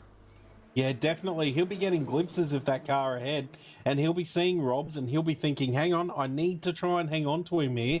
If I can just stay in touch, you never know what transpires with the pits. But the battle here for the lead, this is still going nowhere. We've got half a second. So these guys now, that looks like they're almost working together to try and drag each other forward. They have a massive gap back to Sutherland, which is 27.5 seconds. But Sutherland's still got to serve that penalty, so that gap will be even more again. So these two guys now just absolutely running away with it. But as we've seen so much during this race already, a little bit of traffic, a little bit of lap traffic, a little bit of a mistimed car, and it can all change in a heartbeat. Yeah, absolutely. And, you know, I'm going to keep saying 85% of this lap is full throttle, which means that is plenty of time for some slipstream shenanigans as well. And as you said, they're almost towing each other around, you know. Switching who's in the front means that they can carry more momentum around the circuit, and hence why they're able to pull away nearly 30 seconds away from third position. So they are absolutely in a class of their own at the moment, and that gap ever consistent at about the 6 and 7/10 of a second. So they are absolutely on fire at the moment, and as is all of the drivers at the moment. This is a insanely talented field of drivers at the moment, and the fact that we've got domination like this just proves that how switched on these two are. Definitely, mate. These guys are absolutely switched on. They know exactly what they're doing. The pit strategies will be the thing to watch here to just see who's doing what, who blinks first. I mean, these guys, they're running. This is a long time to have been out. We're over, what are we, nearly 40 minutes now in the car, driving flat out. If you think this is an easy task, jump on in a sim and have a go, ladies and gentlemen. This is not an easy task. These guys will be working like nothing else. And then in the background, you're trying to put calculations together, trying to figure out what's going to work best. But Colombo now, he just pulled that out to a second. So Colombo is starting to check out just a little bit. And we have a battle here. This battle is on, Pete. Where are we now? These guys into it. Yeah, they are absolutely into it. This is Glastonbury versus Andrews for 5th and 6th position. And for a second, I thought we were going to come into woes with Andrews all over the rear end of the car and also on top of the curbs. And if these guys keep battling it out, there is Harry Smiles right behind in his BMW. And he's only 0.6 of a second away as well. So he is very much now in amongst this battle. Look at that. He has gained a heap of time all of a sudden, and now we've got ourselves a 3-car train. And I said that just momentarily back to the hypercars, that gap for the first time, look at that, it's 1.4 seconds. So we have had a huge swing in times, and we've also got our first pit stop because Christian Gennaro has now pulled it into the pit lane in the LMP2 class. So we may be getting towards that time of the race, Dean, where drivers start thinking about the pit stop, because it's a 90-minute race. We're getting close to about the 45-minute mark of the race. We're about 38 minutes into the race, so 7 more minutes is about 2 laps of this place. So we're not too far away from the drivers, if they want to split it 50-50, wanting to come in for a pit stop. Yeah, you could be going for that strategy, good old 50-50, get in, get it done. It seems to be what most of the guys are looking at the moment, but this bunch here, I tell you what, these 3 guys, they are locked in Mortal Kombat. This is absolutely on. All 3 of these guys line astern, and then you're going to have the fast cars coming through that are not going to want to see these guys darting left and right, but I mean, all's fair in love and war. They're battling for a position as well. So these 3 guys not letting go of each other. This is a tight little gaggle. This could go either way. But with that car flying up now, if he can just get around, he'll be able to get clear of all these guys. He's weaving his way through. Jeez, that was a hairy moment there. But I tell you what, it's not right of way to anyone. These 3 guys are going to go hard at it. Yeah, they really are, and I was wondering how that LMP car, the hypercar was actually going to play its hand into this, but luckily he caught him right on the end of the straight, so he was able to swing on through with no issues at all. But you can see Greg Brock there in the Lexus just ahead as well, so he's worked his way now up into 4th. He's got 8 seconds to find, and there was a car in the background going off as well, so I reckon that looked like to be possibly the BMW of sorry, I've already forgotten which BMW it possibly could have been. I was thinking it may have been Chris Donnelly, but I didn't see any Aston Martin of Hugo Sutherland anywhere near, so I don't think it was Chris Donnelly, but there was a hypercar in the background, unfortunately, going for a little bit of a journey into the gravel. So not the ideal way to go around this circuit. Gravel is definitely not a quick way with these vehicles, but just have a look at these guys. They're now line astern. Andrews is ahead of Glastonbury, and Glastonbury, we've seen so far all season, has been in amongst all of the battling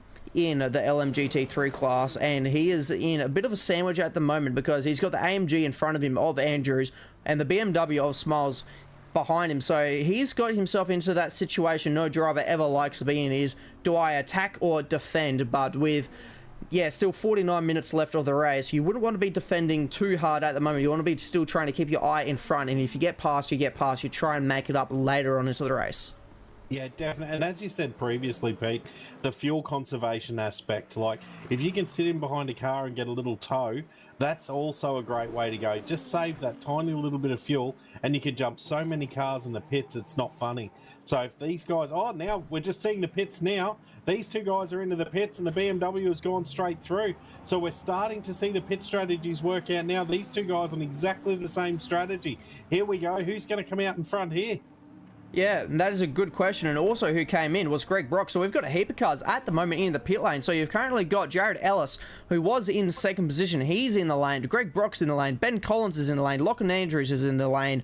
Jono Phipps is in the lane as well. So we have got, what is that? That's about 6 cars currently sitting inside of the pit box. And look how close as well, with such a large field of cars that we've got around here. there is not a lot of space for these guys, and this game also requires you to manually pull yourself out. So you can see the Porsche there, it momentarily rotated sideways. That was the team on the Gojacks twisting the car around, so then Ben here was able to shoot it out, because in this car and in this game, everything in the pit lane you have to do yourself. Oh, that's amazing. So these guys, not only have you got the pressure of trying to get your pit stop done, but you've got to do it all yourself. So that was a great job there, as we're just starting to see a lot of cars file in at the moment. So this is the strategy. It looks like a one-stop strategy for most of these guys. And Mohammed's in, Colombo is in, and so is Banfield. So both of these guys have now pitted. So can Colombo get out in front?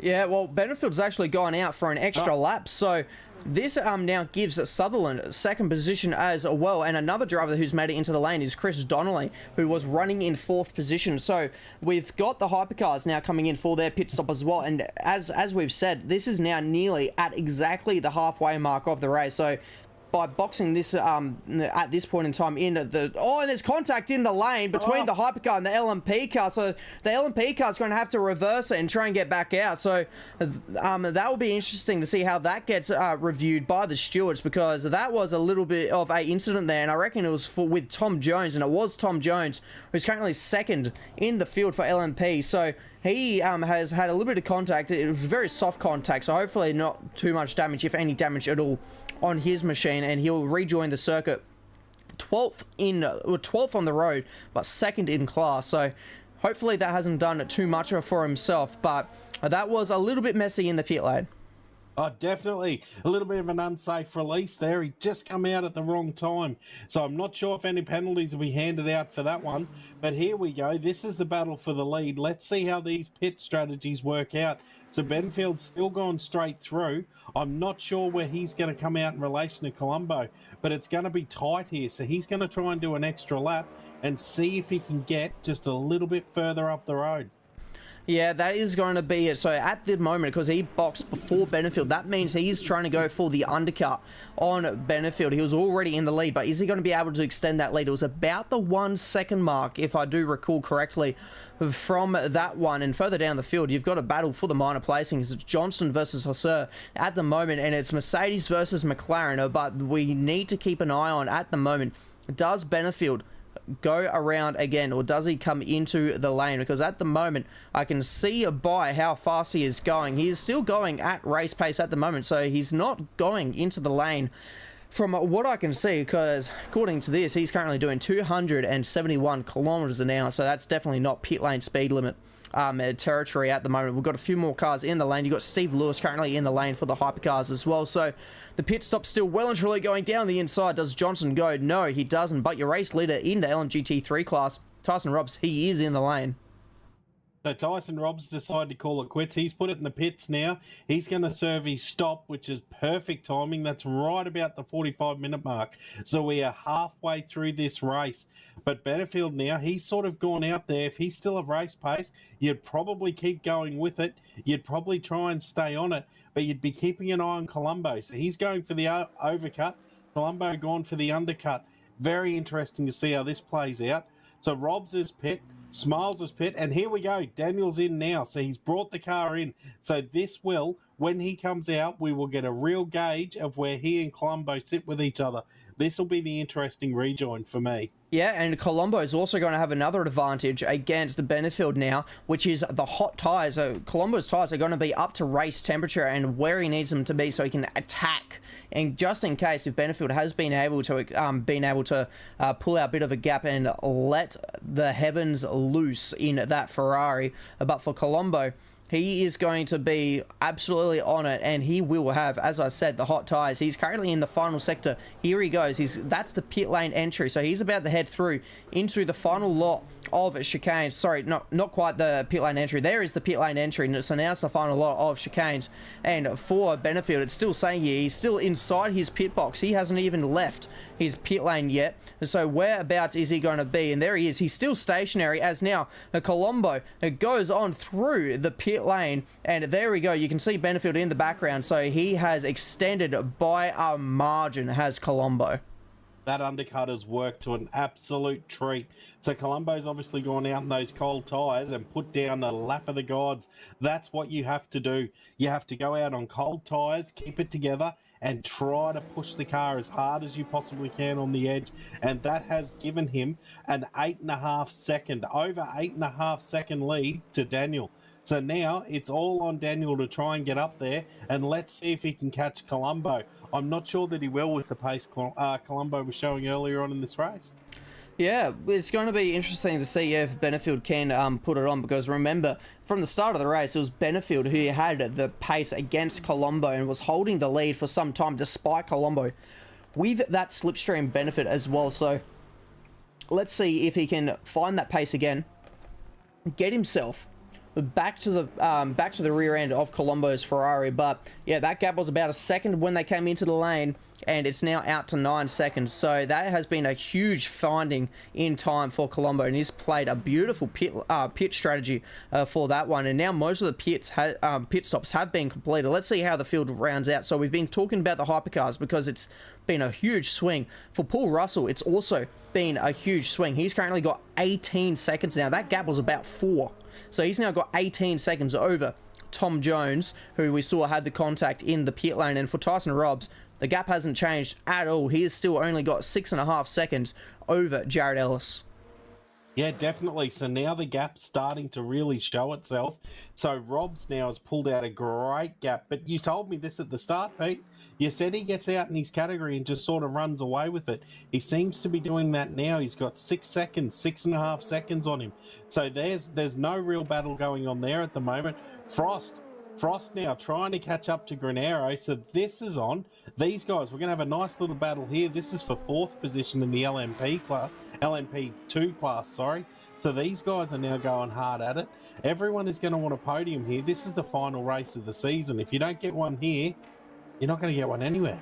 Yeah, absolutely. Luckily, though, for Matt Frost, he has had some fantastic races this season. So he has already scored himself a podium in the LMP2 class. So he has absolutely been on it so far this season. And by doing himself, he finds himself in a pretty good championship position.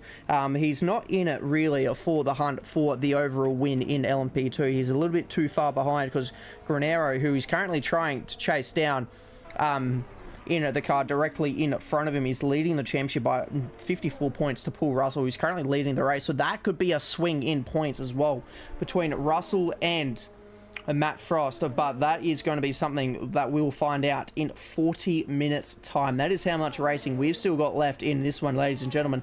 And the gap between Frost and Granero is closing. It was 0.7 of a second when I clicked onto it. It's now only 0.3 of a second.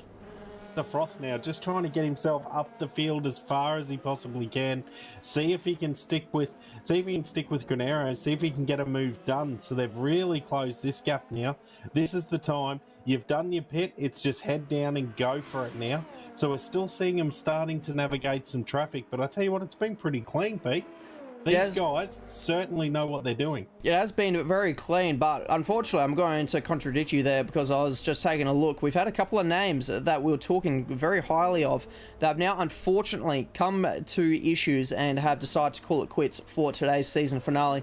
Nick Hill in the Porsche for LMGT3 is unfortunately out of the race, and so too Greg Brock, who we saw have the issue get his way back up to 4th position, unfortunately has now also called it quits, and he's DNF'd from today's race. So the Lexus no longer on the circuit, but this gap is now extended out because they have not caught the lap cars at a very good point in time at all, and you can see just how bad the timing was because he's stuck behind Harry Smiles for not only one chicane but 2 chicanes, and that gap that was only a couple of tenths, over 2 seconds. There's a commentator curse if ever I said it. I was saying how clean it was all going, how easy it was, and then bang, now the gap's opened right up. You just get stuck behind a car at the wrong time, and it's just trouble. You have to tuck in behind and just sit and just wait for it all to unfold. But these two guys here, this is a nice little spicy battle about to start. So we've got the BMW versus the Lambo. Who's going to come out on top here? No bias from me, Pete, but go the BMW. Well, it's very tricky to work out who it's going to be because these are two very quick operators. You got Alex Tonkin in the Lamborghini. He got the pole position at Spa, so he is very quick in that bright yellow Lambo. And now, alongside him is Harry Smiles. He won the race at Paul Ricard in the very treacherous wet conditions, and he now pulls ahead into 7th position ahead of the Lamborghini, and that is him now up into that 7th position. He's got 11.5 seconds to find if he wants to get up to the back of the Mercedes AMG of Martin Glastonbury to claim a P6 position. But if anyone wants to break inside that top 5, they have to get by Jono Phipps at the moment, because he's found himself very nicely into that 5th position, has Jono in the Porsche. So we saw him previously in amongst the action, getting into the battles. After the pit cycle, you can see Glastonbury in the background in the white Mercedes finds himself in the P5. Yeah, that's definitely a good drive there. So he's just put the pedal to the metal, got himself on the board. So I tell you what, the people in YouTube land will be happy to hear that one. He's starting to get the car up there now. Let's see if he can close the gap to Andrews. It's a decent sized gap, but I tell you what, nothing is off the cards with 37 minutes to go. That's still plenty of time to make some moves and see if we can get it done. Johnson now, he's done a great job. He's got himself up into 11th. And I tell you what, in a field of this caliber, that's no mean feat. It is a feat and a half. And before the pit stop phase, we saw him battling it out with Hoser in front of him as well in the McLaren. Can't miss that McLaren. It's so bright in the blue and the papaya. But he still hasn't been able to get by. The gap has been hovering around about, it always keeps switching. There's two very different stages of the pace between these two drivers. It keeps switching from about 7/10 of a second, then it blows out to over a second between the two. So they definitely have their strengths and weaknesses, and I think that's what's making me keep an eye on this battle so much, is because at some stages it gets super close as well, and then to others it kind of breaks out a little bit. But they're also catching up to the back of Jared Brock in that Mustang, so we could very soon here have a 3-car battle, and it looks like Joser's able to catch up very quickly under the brakes. So that gap has plummeted down to only 8/10 between the Mustang and the McLaren. Definitely the braking on that McLaren was phenomenal then. That gap closed down rather quickly. So the McLaren's showing a fair bit of pace right now, starting to get into the second half of the race. That's great to see. So the boys really starting to turn up the wick now. It's starting to get to the win it or bin it stage. So let's start putting it on. And I tell you what, they're all starting to throw down. But what a great looking car that one is, Pete. I quite like the look of that McLaren. Yeah, it kind of reminds me back of when McLaren had a little splash of blue in Formula One. That was my personal favourite. I loved it when they had the blue side pod with the little yellow stripes going through. It was a good thing to break up that papaya just a little bit. But the McLarens have always looked absolutely lovely in any class that they go about. And once again, in LMGT3, McLaren looks absolutely stunning. But he's trying to battle it out with Jared Brock now, but look in the background. He has got a hypercar coming up on his rear end very quickly, but that hypercar has to get through Johnson first. So he's got a little bit of a buffer, but now he's right up to the back. Here comes the hypercar, and he's now actually battling it out with the Mustang. How is this one all going to play out? Because it's on the hypercar now to try and get by cleanly, and they're 3 wide heading down the straight. Oh, that could have got real messy, but the hypercar's straight around. But he's got that McLaren up the side now. I think he's got a run here too. So these guys will go side by side through the next complex of corners. Who is going to back out of this? The Mustang's staying on it. The McLaren's staying on it. But then Mustang's just going to have to back out of that one, because the McLaren, he had a beautiful line through there. That was a great drive. He just picked the line and just got straight through. Look how close he is out to that wall. Surprised that car's still got wing mirrors. That's great driving there. Now in the Mustang, he's going to try and stay with him as much as he can. But I'll tell you what, you've got to do more than that. You've got a Mercedes in the background there. And here comes some more hypercars and some faster cars coming through. So this is about to get very interesting. Yeah, that looks like your race leader possibly of Paul Russell. No, sorry, it's not Paul Russell. They're very similar looking cars though, between the LMP2 cars. But while we're here with Paul, you can see that Sutherland now going by, and that gap. So I think that Sutherland may have served that penalty, because the gap between himself and Benefield in second is now 42 seconds between the lot of them. And then it's now out over 10 seconds between Colombo and Benefield. So Colombo's really put the hammer down now. He is loving the clean air, loving not having some headlights in the rearview mirror, and he's able just to bolt away, and he played that pitch strategy to absolute perfection, did Muhammad here. And if he goes on to win the race, don't want to say it, but I think the strategy won it for him here today. Oh, definitely. That strategy was a winner. The undercut was the move to do there. He sort of got in, got it done. Now we're out to 11 seconds, 11 and a half seconds. It's teetering between. So he's just absolutely checking out now. Oh, and as we say that, geez, it got a little bit loose then. That got a little bit wild. I hope he was wearing a good set of pants then. That got really wild very, very quickly. And that's all it'll take, just a quick little lapse in concentration, and it could all be over. So he held on to that beautifully. But I tell you what, Pete, that had my heart in my throat. I thought we were just about to witness him throwing it all away. I definitely held my breath for a moment there. That got a little bit too wild for his liking, I reckon. But the one thing that is really noting to me is you can see how low he's running the car as well, because every time he pitches it into a corner, it starts sparking away. So he is running that thing as low as she'll go to make sure he gets the maximum amount of downforce out of that machine. So he is trying to pull out all of the stops here to claim the last bragging rights of the season, and he's doing so with dominance. 11 seconds he's got over Benefield at the moment, and he's nearly got it's nearly 1 minute at the moment, Dean, that separates your top three in hyperclass. That is insane. That is absolutely insane, considering what these guys are going through on the track length, the track distance. That is absolutely crazy. But Colombo giving us all a lesson right now in how to go out and how to get the job done.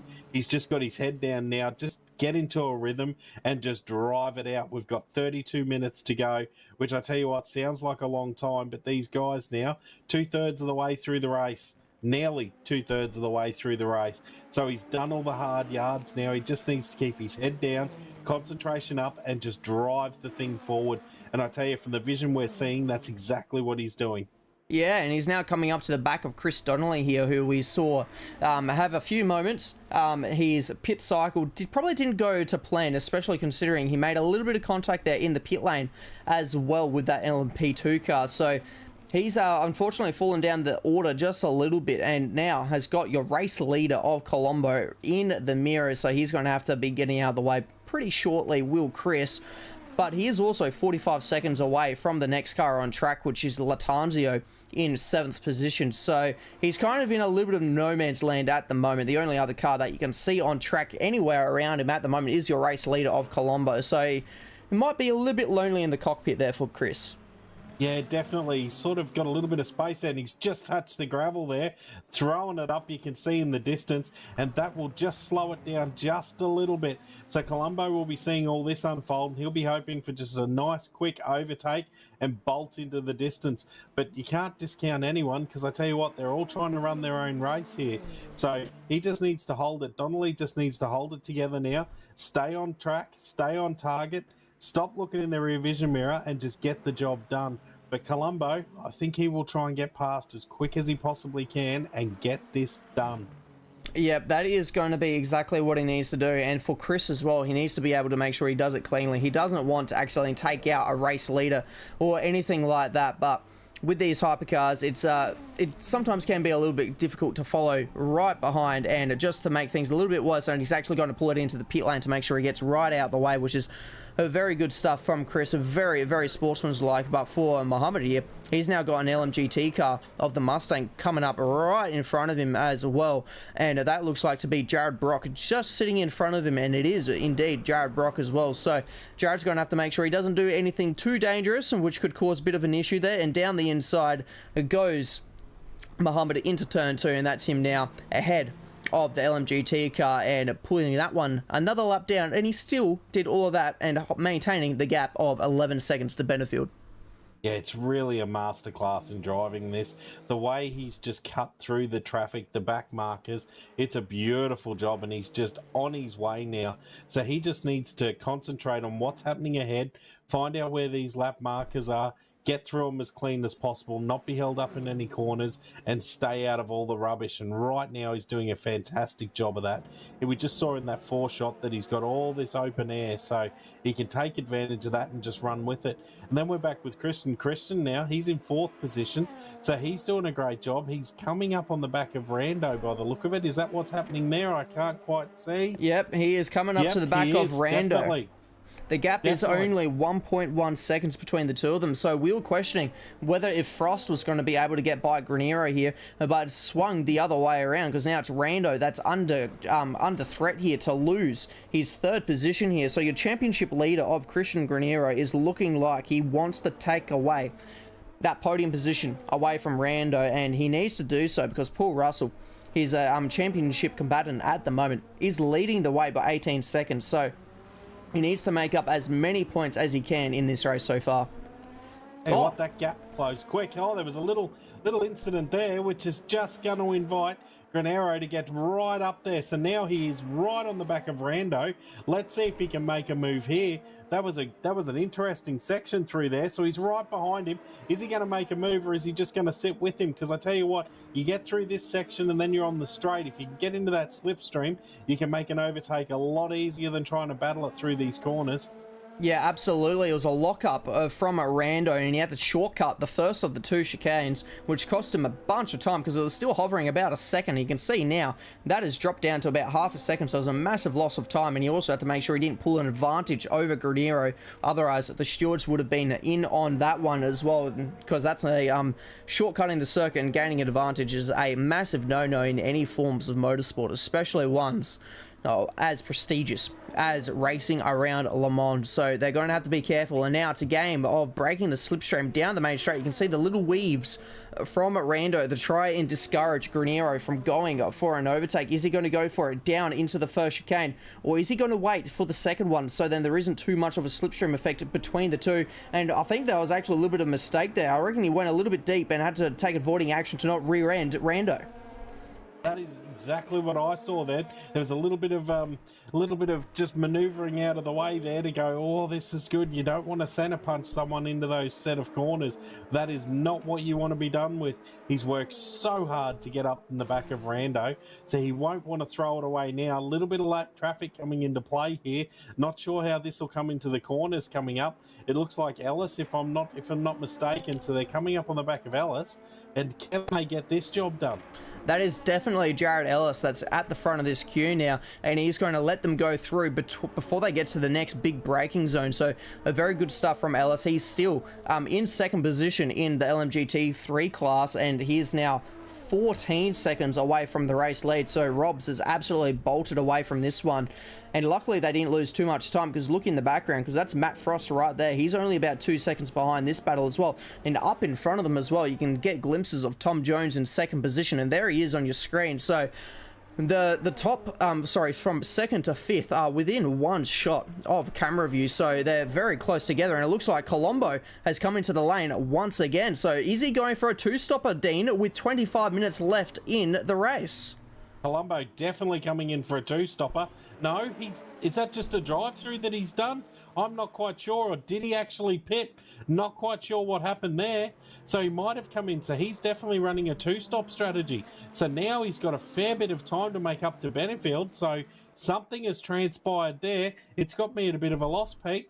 Yeah, I'm going to have to try and work out to see what the go was that, because that's a very interesting one. And now that's going to make us keep an eye here on Benefield and see if he's going to react to this, or is he, in these last 25 minutes, hope that he can hold off 36 seconds to Colombo. But if Colombo's just come in for a quick splash and dash or a quick tyre change, maybe that's why the pit lane was not as big as a loss for him compared to what we've seen previously. If he's just come in for another set of tyres and let the car now run to empty to the end of this race, he could really turn up the wick and try and catch him, and maybe just trying to make this race a bit interesting for us, Dean. Oh, I tell you what, he's showing some great pace. So if anyone can do it tonight, it'll be him. But I will be keeping an eagle eye on those lap times to see. And the gaps actually, to just see if he closes in. So Graniero now, he's closed back He's come back. He's on the back of Rando again. So here we go. It's deja vu. It's going to be the same thing all over again. So Granero now will know he needs to get the move done as quick as possible. No mucking around Rando and out of there. Because sitting in behind him, it didn't work for him last time. So he definitely needs to get it done. But that could just be racing lines. He's got to run here. I tell you what, he's got to run. He's put it up the inside. He's going to be able to hold that line. So bang, that's done on Rando. It just looked like a little mistake from Rando, which just let Granero straight through. And that is exactly what's happened. It looks like he'll have a big enough gap now to eke out that slipstream too. So that won't be a drama. He just needs to run with it now. We can see some more traffic coming up. So it's about to get very interesting.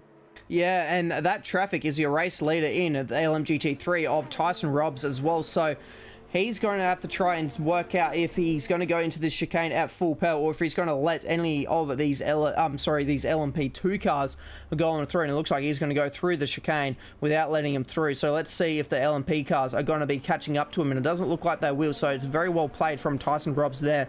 But for Granero, he's now got 2.5 seconds to find if he wants to catch up to Tom Jones and try and get a second position. And I think at this stage of the race, 23 minutes left of this one on the clock, a 20-second gap between Paul Russell and Tom Jones might be too big of an ask for Granero, considering he still has over 2 seconds to find if he wants to catch up to Tom Jones. But that is going to be one to keep an eye on. Yeah, definitely. That's a big ask, but all it'll take is a little mistake or a misplaced lap traffic, and I tell you what, it can be a whole different ball game. So now I'm not seeing that lap time on Colombo. I'm not seeing it plummet down to Benefield. So something is going on there. I don't know whether he might have been just short on fuel. As we look through the field, Harry Smiles has done a great job in that BMW. He's just pushed that thing all day, and what a great looking machine that is. There are some beautiful cars out there. All of these guys have beautiful looking cars. Love the way they look. It really highlights the manufacturers and what these things look like. They are great looking cars. He's trying to range up on a Porsche now. Can he get this job done? We've already had this chat. Front engine versus rear engine vehicle, and in the background there's a hypercar that's going to want to come through. Yeah, and that hypercar is looking to be your second place car. Your current race leader of Daniel Benefield as well. So he's going to be wanting to try and get by them as quickly as possible. And this is going to help the timings a little bit for Colombo as well, considering he has to sit back behind going through the chicane. So he was over 35 seconds, and that's immediately dropped to under the 35 seconds. So that was a little bit of a time loss, but you can see the aggressiveness from Jono Phipps immediately trying to get a little bit of slipstream from the hypercar to try and help him defend this position from Harry Smiles. So he's trying to pull out all the stops here to see if he can't hold on to this sixth position, because Gladsbury at the moment holds that P5 that he so desperately would want, and he did have for some time, but Gladsbury has managed to get on by and also pulled away from him just a little bit there as well. But the gap between the hypercars, that's now nearly to under 34 seconds. Yeah, so it's starting to crumble a little bit now, but with just over 20 minutes to go, I don't know if 34 seconds is a good enough gap. I don't know whether he'll be able to close that one in unless we're going to see a late pit stop from Benefield. I can't see that happening right now. I think he would have gone for the one-stop strategy. Colombo, there's a story there, Pete. I tell you, there's a story to that one. Whether or not there was a little miscalculation, he's just put a splash and dash in, or whether or not it was the new tyres, I'm not sure. But to have that size gap, I'm not sure that would have been intentional. Yeah, it's a little bit of an odd one, but it's one that we'll have to find out at a later date, because this battle is starting to really brew up, because it's now only half a second between the two of them. Harry Smiles really looking to try and get this one against Phipps here and get himself up into that sixth position and give him a chance if he wants to try and get himself into that top 5 position. Yeah, and he'll want that top 5. It's quite a prestigious, as far up as you can get. They're going to want to try to hunt down that 5th position. And now we've got the battle. So, Granero, where has he come from? He is right behind Jones. What has happened here? There must have been a mistake from Jones. Granero, he's going to go for it. He'll be into second position with this one. He's got the slipstream. He's pulled it over to the inside. Is he going to get this move done? I don't think he's going to give Jones anywhere to go other than behind him. Yeah, this mover's on. That's out of nowhere. Absolutely out of nowhere. That was a fantastic bit of racing there from Christian Guerrero. We know he's a very fast operator, but that even caught me off guard with how quickly he was able to get that, because that was 2.5 seconds, remember, ladies and gentlemen, between himself and Tom Jones once he got himself by Phil Rando. And now it's Matt Frost's turn to see if he can't get himself by Rando. So this is really starting to heat up into the LMP2 field. So you've got Paul Russell leading the way by an absolute storm, but then second, third, fourth and fifth in the field are all within the one camera shot and all battling each other around. So this is absolutely fantastic stuff from the LMP2 field. And I'm also keeping an eye on the gap between Phipps and Smiles, because that gap has actually blown out again into nearly a second between the two. So I reckon and there must have been a little bit of a mistake possibly from Harry Smiles when he was right behind Phipps, and that has allowed that gap to expand out just a little bit. The gap between Colombo and Benefield now 33.5 seconds, so it is coming down, but not as quick as he probably would want. No, definitely not. He'll want that gap to come down as quick as possible to try and make a good battle of it. But these guys, what a shot. All 4 cars in shot. Granero literally come out of absolutely nowhere. So you would have to predict there was a little mistake from Jones there, and that's just brought them all in. And this is not what Jones will want. Now he will be looking at that 3rd position, and he will want to do everything to hang on to that. But I tell you what, you've got Frost and Rando right behind him who are thinking differently. They're going to want a piece of this. Yeah, absolutely. And I've just had word from the stewards. More blows, unfortunately, for Hugo Sutherland. It's not going to affect his race as it stands, because he's got 32 seconds to Eric Chandra in 4th position. But he's just been handed another 10-second penalty because he's made contact with a blue flagged car trying to get through one of the slower cars, and unfortunately made a little bit of contact and sent them for a little bit of a journey off the circuit. Been slapped with 10 seconds for that one, so that's another incident to add on to Hugo Sutherland to stay. So it hasn't been the world's cleanest day, but he could still walk out of here with a podium. And for Phil Rando, though, he is still right there, back behind Tom Jones. Back behind Tom Jones. So this seesaw battle here with these guys, this is now going to close up. Third step on the podium is nothing to sneeze at. So everyone will want to go at this. And I tell you what, the incentives are so great when it's the same category car that's right in front of you. You're going to do everything to get up there. Mate, just dropping back to Sutherland, I tell you what, with all the bad luck he's had today, if he can still walk away with 3rd on that podium, you'd have to be pretty happy with that. Yeah, it just shows how much these guys have been driving the wheels off of these cars, as the gap between the 1st and 2nd hypercar drops down to 32 seconds. So it is absolutely coming, but I don't think it's going to be heading down as quickly as it needs to for him to be able to still win this race with only just now under 16 seconds. And that's Tom Jones that's gone for a bit of a spin, and he has dropped it from 3rd position. So he's just absolutely thrown away the podium. That has given Rando the podium now, and Matt Frost up into 4th position. That was a very, very costly mistake from Tom Jones. That was a huge mistake. He had all the guys there that could have come down to just looking in that rear vision mirror. As we've mentioned a few times tonight, it's so hard to not look in the mirror, and when you're not looking back, when you're not looking forward and just looking backward, the car becomes real loose real quick. So now this little battle is heating up, because Frost, all of a second, he's looking at this going, hang on, I can have a podium. So now Frost will be all over the back of Rando. He'll be trying to push to get up on the podium. So 3rd place, definitely not decided in this category.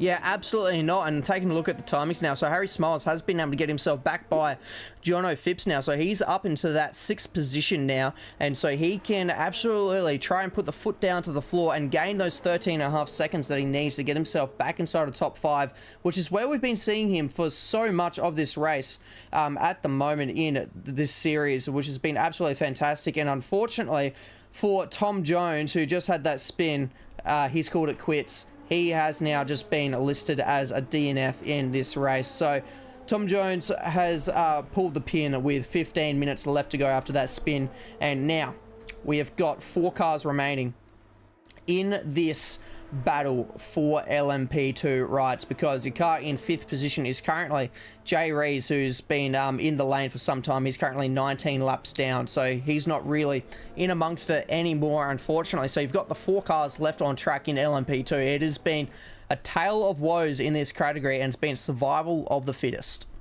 Yeah, and it's not over yet. That's what I like about this. Frost is getting ever so closer to Rando. So if Frost can get around Rando, is that enough motivation for him to go after Granero? Granero just seeming to check out a little bit now. He's got almost 2 seconds on Rando, so I'm not quite sure. But Frost will be looking at this. This will be nothing but incentive for this man. If he can just get past this car that pops him up in a 3rd position, which he will want. But at the same token, you're going to have Rando. He will not want him anywhere near 3rd position. That will be his. He will be looking at that going, that's mine in the bag. It's his to lose. Absolutely his to lose. And again, 14 minutes now left of this race. That's not many laps around a track like this. So we are in for a bit of a grandstand finish if Matt Frost here is able to keep the pressure on with Phil Rando. And we have seen in this LMP2 field so far, put the pressure on, the mistakes will come. And we saw that just then with Tom Jones on the start of this lap. So you can absolutely put the pressure down and try and force the issue for some of these drivers. But now we are in the dying stages of this race. Let's just quickly take a check at see how this field is lining up, because you got Daniel Benefield at the moment leading the way ahead of Colombo, who took that 2nd pit stop, which we're still trying to wrap our heads around, and has the lead of 31 seconds. So the gap's coming down, but not as quickly as it needs to if he wants to still get that race win. For the LMP2 field, it's Paul Russell leading now ahead of your championship leader Christian Granero by 16 seconds. That gap is coming down at a great rate of knots, but with only 13 minutes left on the clock, is 16 seconds now a bit too much to ask? Is it too little, too late? And for Tyson Robbs, he has just been absolutely on fire. Once he got that clean air, drove off into the distance. Jared Ellis had nothing to say about it and is 13 seconds behind. And that is the story so far of how things play out. But we've been keeping a keen eye on the LMP2 because that is where it's heating up at the moment. Oh, it's definitely heating up in this category. These guys have put on an absolute barnstormer for us, and it is not over yet. Frost now closer again. He's within 2/10. So he has got the suck right now. Look at that time coming down. Look at that gap. You've got Rando going left, right, trying to break that toe, but Frost has got it. He's going to throw it to the inside, and it's going to be a battle of wills here. Who is going to jump on the anchors latest? I think Rando will have to concede this one. Frost goes straight through. So Frost now has got himself up to a podium position. This is what he will want, but I tell you what, the crisscross is coming, and Rando now coming straight back at him. Didn't even need the suck to get that done. And this is the one that you want to be in front of once you've gone through this chicane. This is an absolute drag race. It is a drag race, and these cars are identical. In LMP2, there is nothing separating the cars. They've both got the 4.2 litre V8 in it, pumping out over 600 horsepower. So it is 1,200 horsepower on screen. A bit of a lockup from Phil Rando. That was very lucky he didn't plummet into the side of Matt Frost. But the battle is still not yet resolved because it's the shortest part of the back straight is this section. But there's still going to be just enough time because he's close enough to get a little bit of slipstream. Is he going to try and send it down the inside as they head into the next big braking zone? It's pulling out of the slipstream. Is he going to get alongside enough? He's going to try and do it down the inside. He's forcing the issue, and it looks like Matt Frost is going to be able just to hold on, and now it looks like Frost has got the position. Oh, that was some beautiful driving from all involved there. Both of those guys wanted the same piece of real estate. None of them were ready to concede, but at the end of the day, it was nice and clean. So Frost now has managed to pull away from Rando just a little bit. Rando has just been left in his dust. He just had to jump on the anchors there, maybe check himself up just a little bit and let Frost through. But I'm not sure if this will be over yet. Rando will be eyes forward. He will have locked target on the back of that car of Frost, and he will be absolutely going for it. And as you can see now, the time's starting to come down again. So Rando's going to try and put on the show here. They will all want 3rd position here. They will all want to get on the podium. Think about it, ladies and gentlemen. 90 minutes of racing. You do not want to walk away with a 4th position, so they will be absolutely into it. And to make it even worse for Phil Rando, he would be walking away with a 4th, and as it stands, he could almost reach out and touch the rear end of the podium as well. So just to add a little bit of insult to injury as well, if he maintains this pace, he would come all so close to a podium, but he's got the pace. We know he's got the pace to hold a podium. Does he have the pace to catch back up to Matt Frost and get that move done? Only time would tell, but back out in front with the hypercars, Colombo's now got the gap down to 28.5 seconds, but with only 9 minutes left on the clock, it's well and truly out of the question now, unless something drastically happens to Benefield. Is Colombo cooking up a storm? Is he the only one that realised that you need to do a splash and dash to make it to the end? Or was there just some sort of error which required him to do a second stop? Yeah, it could have been a multitude of things there. We're not going to find out about that one. That is going to be for a chat after the race in the sheds. I'm still not sure what happened. I mean, he had that race in the bag.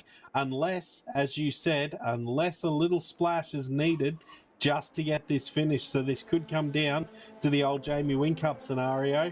Where's Benefield going to get across the line with the fuel that he's got on board?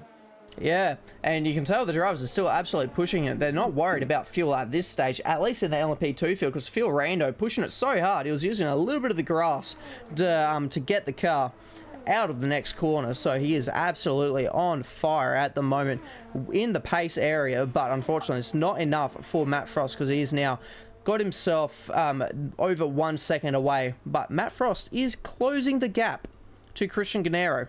So is there possibly another battle for second position coming out of the LMP2 field? We'll keep an eye on that one.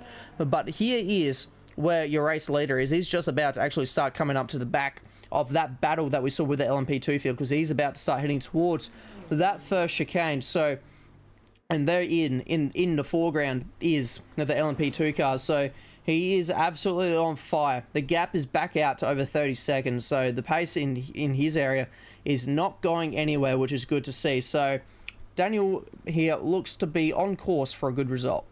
Yeah, definitely. If he's done his stop, he's managed to keep that around the 30-second mark to Colombo. So he's really on pace at the moment. He's just in autopilot. He's just belting down the laps, counting down the timer as quick as he possibly can. And he's got what, seven minutes? Just over 7 minutes to go, so he hasn't got that long to hold out here. So he will just be trying to eyes forward, lock onto it, and do a lap time. Keep looking at that lap counter, keep punching out those laps. But it's closing up again here. Is that Rando on the back of Frost? It is Rando all over the back of Matt Frost once again. So he's maybe had a little bit of a breather, regained his thoughts, got his bearings back, and is now on the attack once more to try and get that podium. We said that, you know, the podium being right there for him is going to be a little bit of a tough pill to swallow. And so it is going to be even more incentive for him to try and get that podium. And that is exactly what he's doing. He's got the gap well and truly back down, because when we clicked away from this LMP2 battle, it was over a second between the two. So he's gained half a second on Matt Frost in just the last sector, really, that all that gain has come from. Yeah, definitely. So there might have been a little mistake from Frost there, or Rando has just realised, hang on, I haven't got long to get this done. So he's now going to try and range up. As I said, third step on this podium will be worth everything to these guys. So this is a little undecided battle we've got going on here. Love seeing this into the dying minutes of a race. Love seeing it. This is where the guys come alive. This is where it's who wants it more, who's going to push harder for it. And I tell you what, Rando at the moment, he's showing us that he's not done with Frost just yet. Absolutely not. The gap is starting to eke out just a little bit more. It's getting towards the 7/10 of a second margin, but that is still very... Is that Frost in the pits? Was that Frost in the pits? And it is Frost in the pits, so he has relinquished the podium. Has he maybe also made a bit of an error and has to come in for a splash and dash? What's this pit stop going to like? We're going to stick with this pit stop and see what happens here. And is this going to be a case of he comes in and the car gets dropped and he drives off nearly immediately? And just look at all the cars that haven't made it to the finish line. This place really takes you. Definitely, but I tell you what, this is interesting. Up and down the field, we're starting to see some splash and dashes there. Frost was in a prime position, so he's just getting the fuel going in now. And what's going to happen here? How quick is that car going to be out? It looks like it's up now. So is he getting fresh tyres? No, it's just a splash and dash. He's back out again. So Frost, will he be able to hang on? He'll hang on to that position for sure. But I tell you what, that's just totally let Rando go. So Rando, he's going to get his third step on the podium.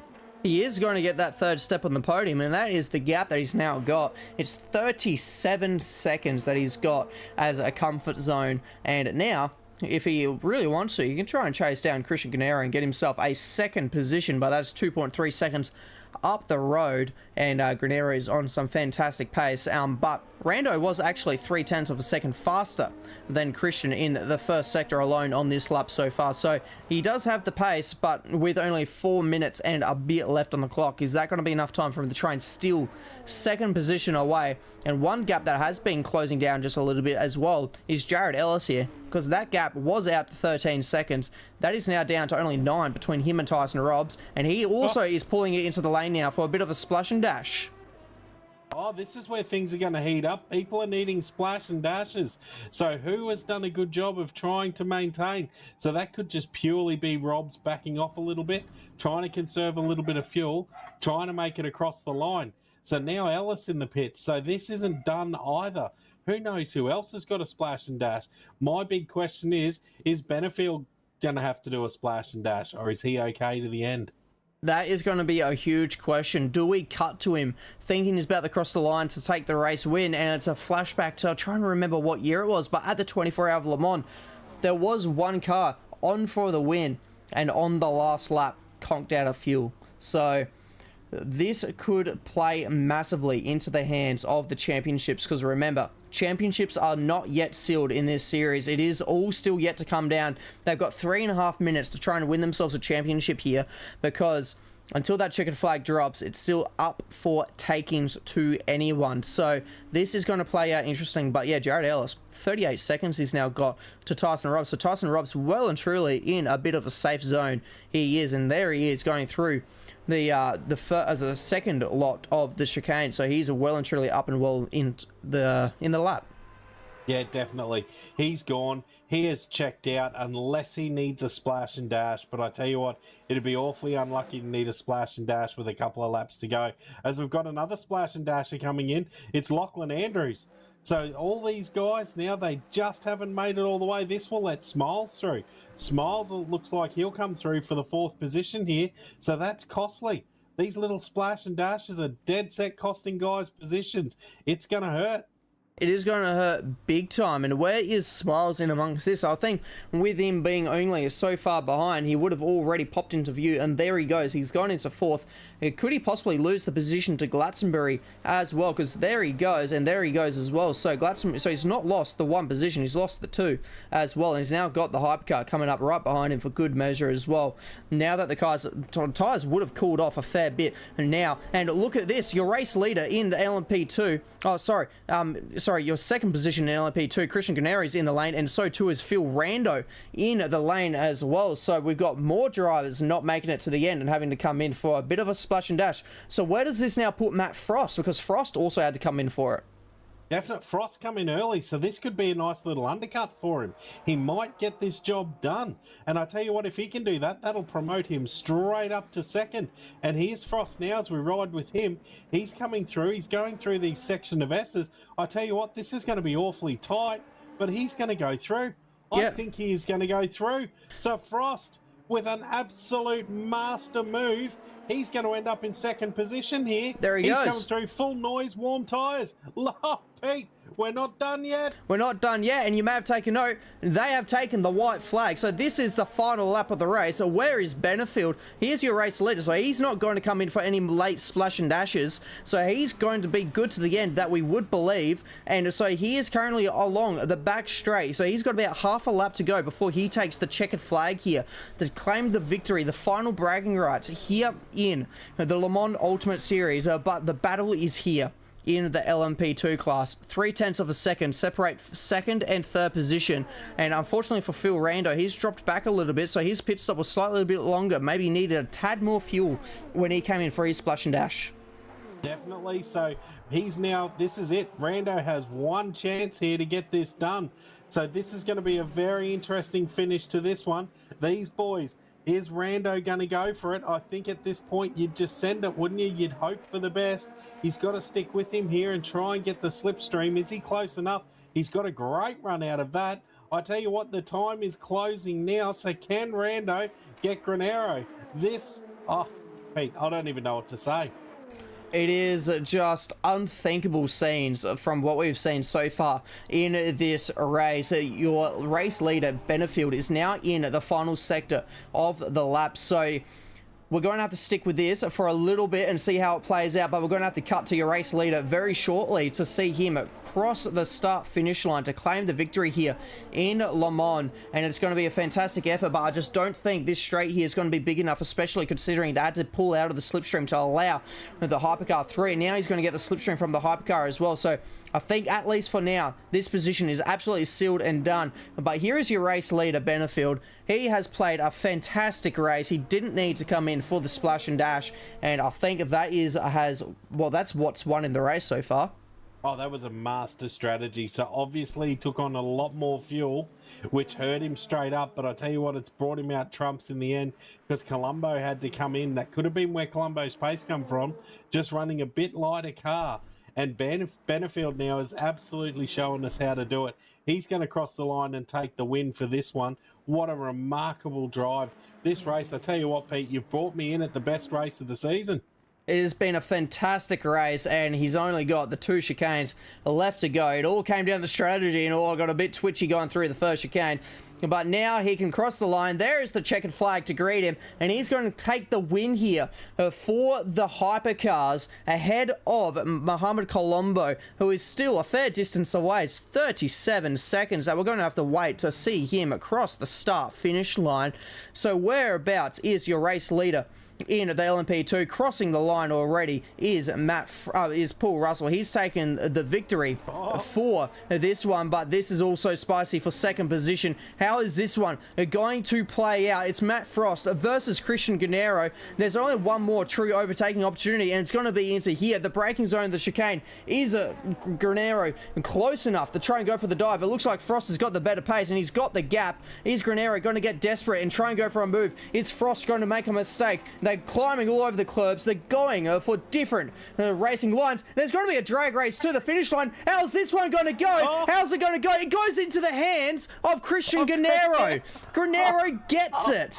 What a finish. That was magnificent racing. Gennaro gets it by only 0.5 of a second. That was insane stuff. What a finish in the LMP2 class. Tyson Robbs is going to take the win as well in the GT3 class. Oh my god, I can't believe we just witnessed that.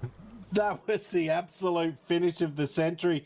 Gennaro there, what a beautiful move. Got the exit, put the power down. It was a drag race, and he just pipped Frost on the line. Absolutely remarkable finish. Hats off to everyone involved in that one. Gennaro, that is move of the day, my friend. What a fantastic move. That was absolutely brilliant stuff. And now for Tyson Robbs, he doesn't have too long to go until he can cross the line and take the win for LM GT3. He's in the final sector now. He's in the fast-flowing S's. He's staying well and truly away from the wall. He doesn't want to throw it away now. He's got a lead of 25 seconds of Jared Ellis. So Ellis in that third stint actually, having to do the splash and dash, has been able to really pull in the speed. They were nearly identical in the first sector, but then Ellis was nearly 3 seconds faster in the middle sector. So I reckon Tyson Robbs absolutely just cruising it now to victory, and it is going to be victory number 5 for him this season. It has been an insane season. 6 rounds, 6 races, 5 wins for Tyson Robbs. He is absolutely a driver to beat in the future, and he takes the win in the GT3 class. Here comes Jared Ellis to take it for the second positions in LMGT3. He also put up a fantastic fight. Unfortunately, though, he's going to come up just a little bit short in this one. Yeah, but he put up a fight and a half. That was a great drive from Jared. He was on it. He was trying to stay there, do the best he could. But I tell you what, Rob's just had the goods on the day. So what a great finish from those two guys. This, Pete, I can't even begin to explain what I've just witnessed. That was a finish to behold. It absolutely was. They really pulled out all of the stops, and we've got some donuts as well for Tyson Robb. So he's going to be your champion here in the LMGT3 class with 5 race wins. There was no doubt he was going to be the champion, especially considering his closest rival in the championship was Harry Smiles. Smiles ended up finishing in 4th position. So Tyson Robb's just had all the answers whenever they were needed, and he claimed your championship in the LMGT3 class, and so that has been a season to behold. He's had the pole positions in nearly all of the events and taken all but one of the race wins. Oh, unbelievable result. What a drive. What a driver. You promised me 30 seconds. I tell you what, we got pretty close to a 30-second gap. The man deserves to do some skids here. Give us some smoke, mate. Well earned. Yeah, it's been absolutely a fantastic season. We're just waiting to get word about who is going to be your champion. But here is Daniel Benefield. He was your race winner overall and in the hypercars. He's just got it parked up, possibly conked out of fuel, and not made it to the pit lane to finish off his one. All of the LMP cars, they've called it quits. They've couldn't be bothered doing a cool down lap and have decided to just throw it into the pit lane. Why not?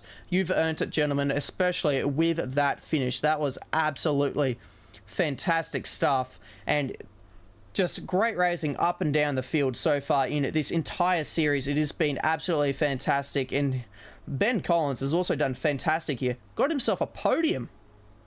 Oh, that's a great finish. That Porsche has been going hammer and tongs all race. He really threw it out there and really went for it. But I do have to say quickly, thank you very much, gentlemen, for letting me be involved in this one. And Pete, a big thank you to you. This one has been so much fun to call.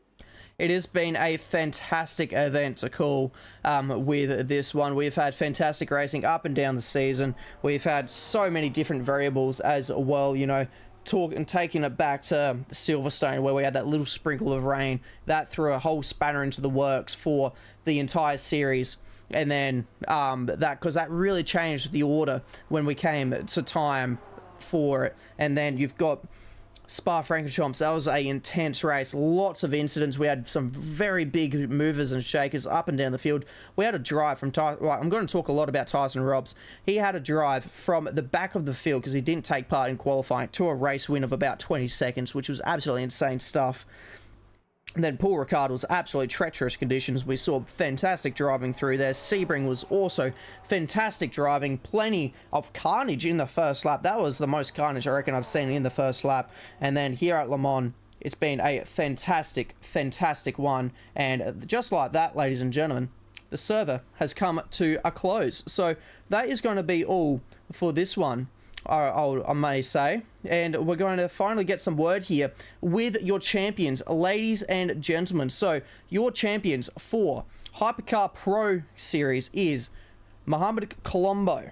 He takes the championship. Didn't quite get the race win in that one, but he'll take it for the championship, which is absolutely fantastic stuff from himself. And then we'll get to Hypercar Am, where it is Packham takes the win. Fantastic stuff in that regards as well. So that is Ricky Packham taking the win in Hypercar Am.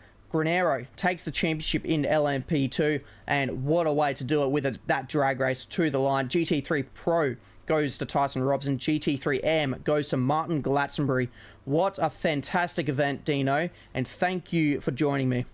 Oh, mate, you're more than welcome. As I said, thank you everyone for having me. What a great race. I was promised action aplenty, and I tell you what, that's exactly what I got, and that one went right down to the wire. Those categories, the driving, great work, guys. Everyone out in the field there, that was fantastic driving. I've had an absolute blast. Yep, I have been Peter Clark in the box, and I've been joined by Dean Hanley. It has been an absolute pleasure to call this season, and season 3 is not too far away, so be tuned for that one. And as always, ladies and gentlemen, keep it flat out.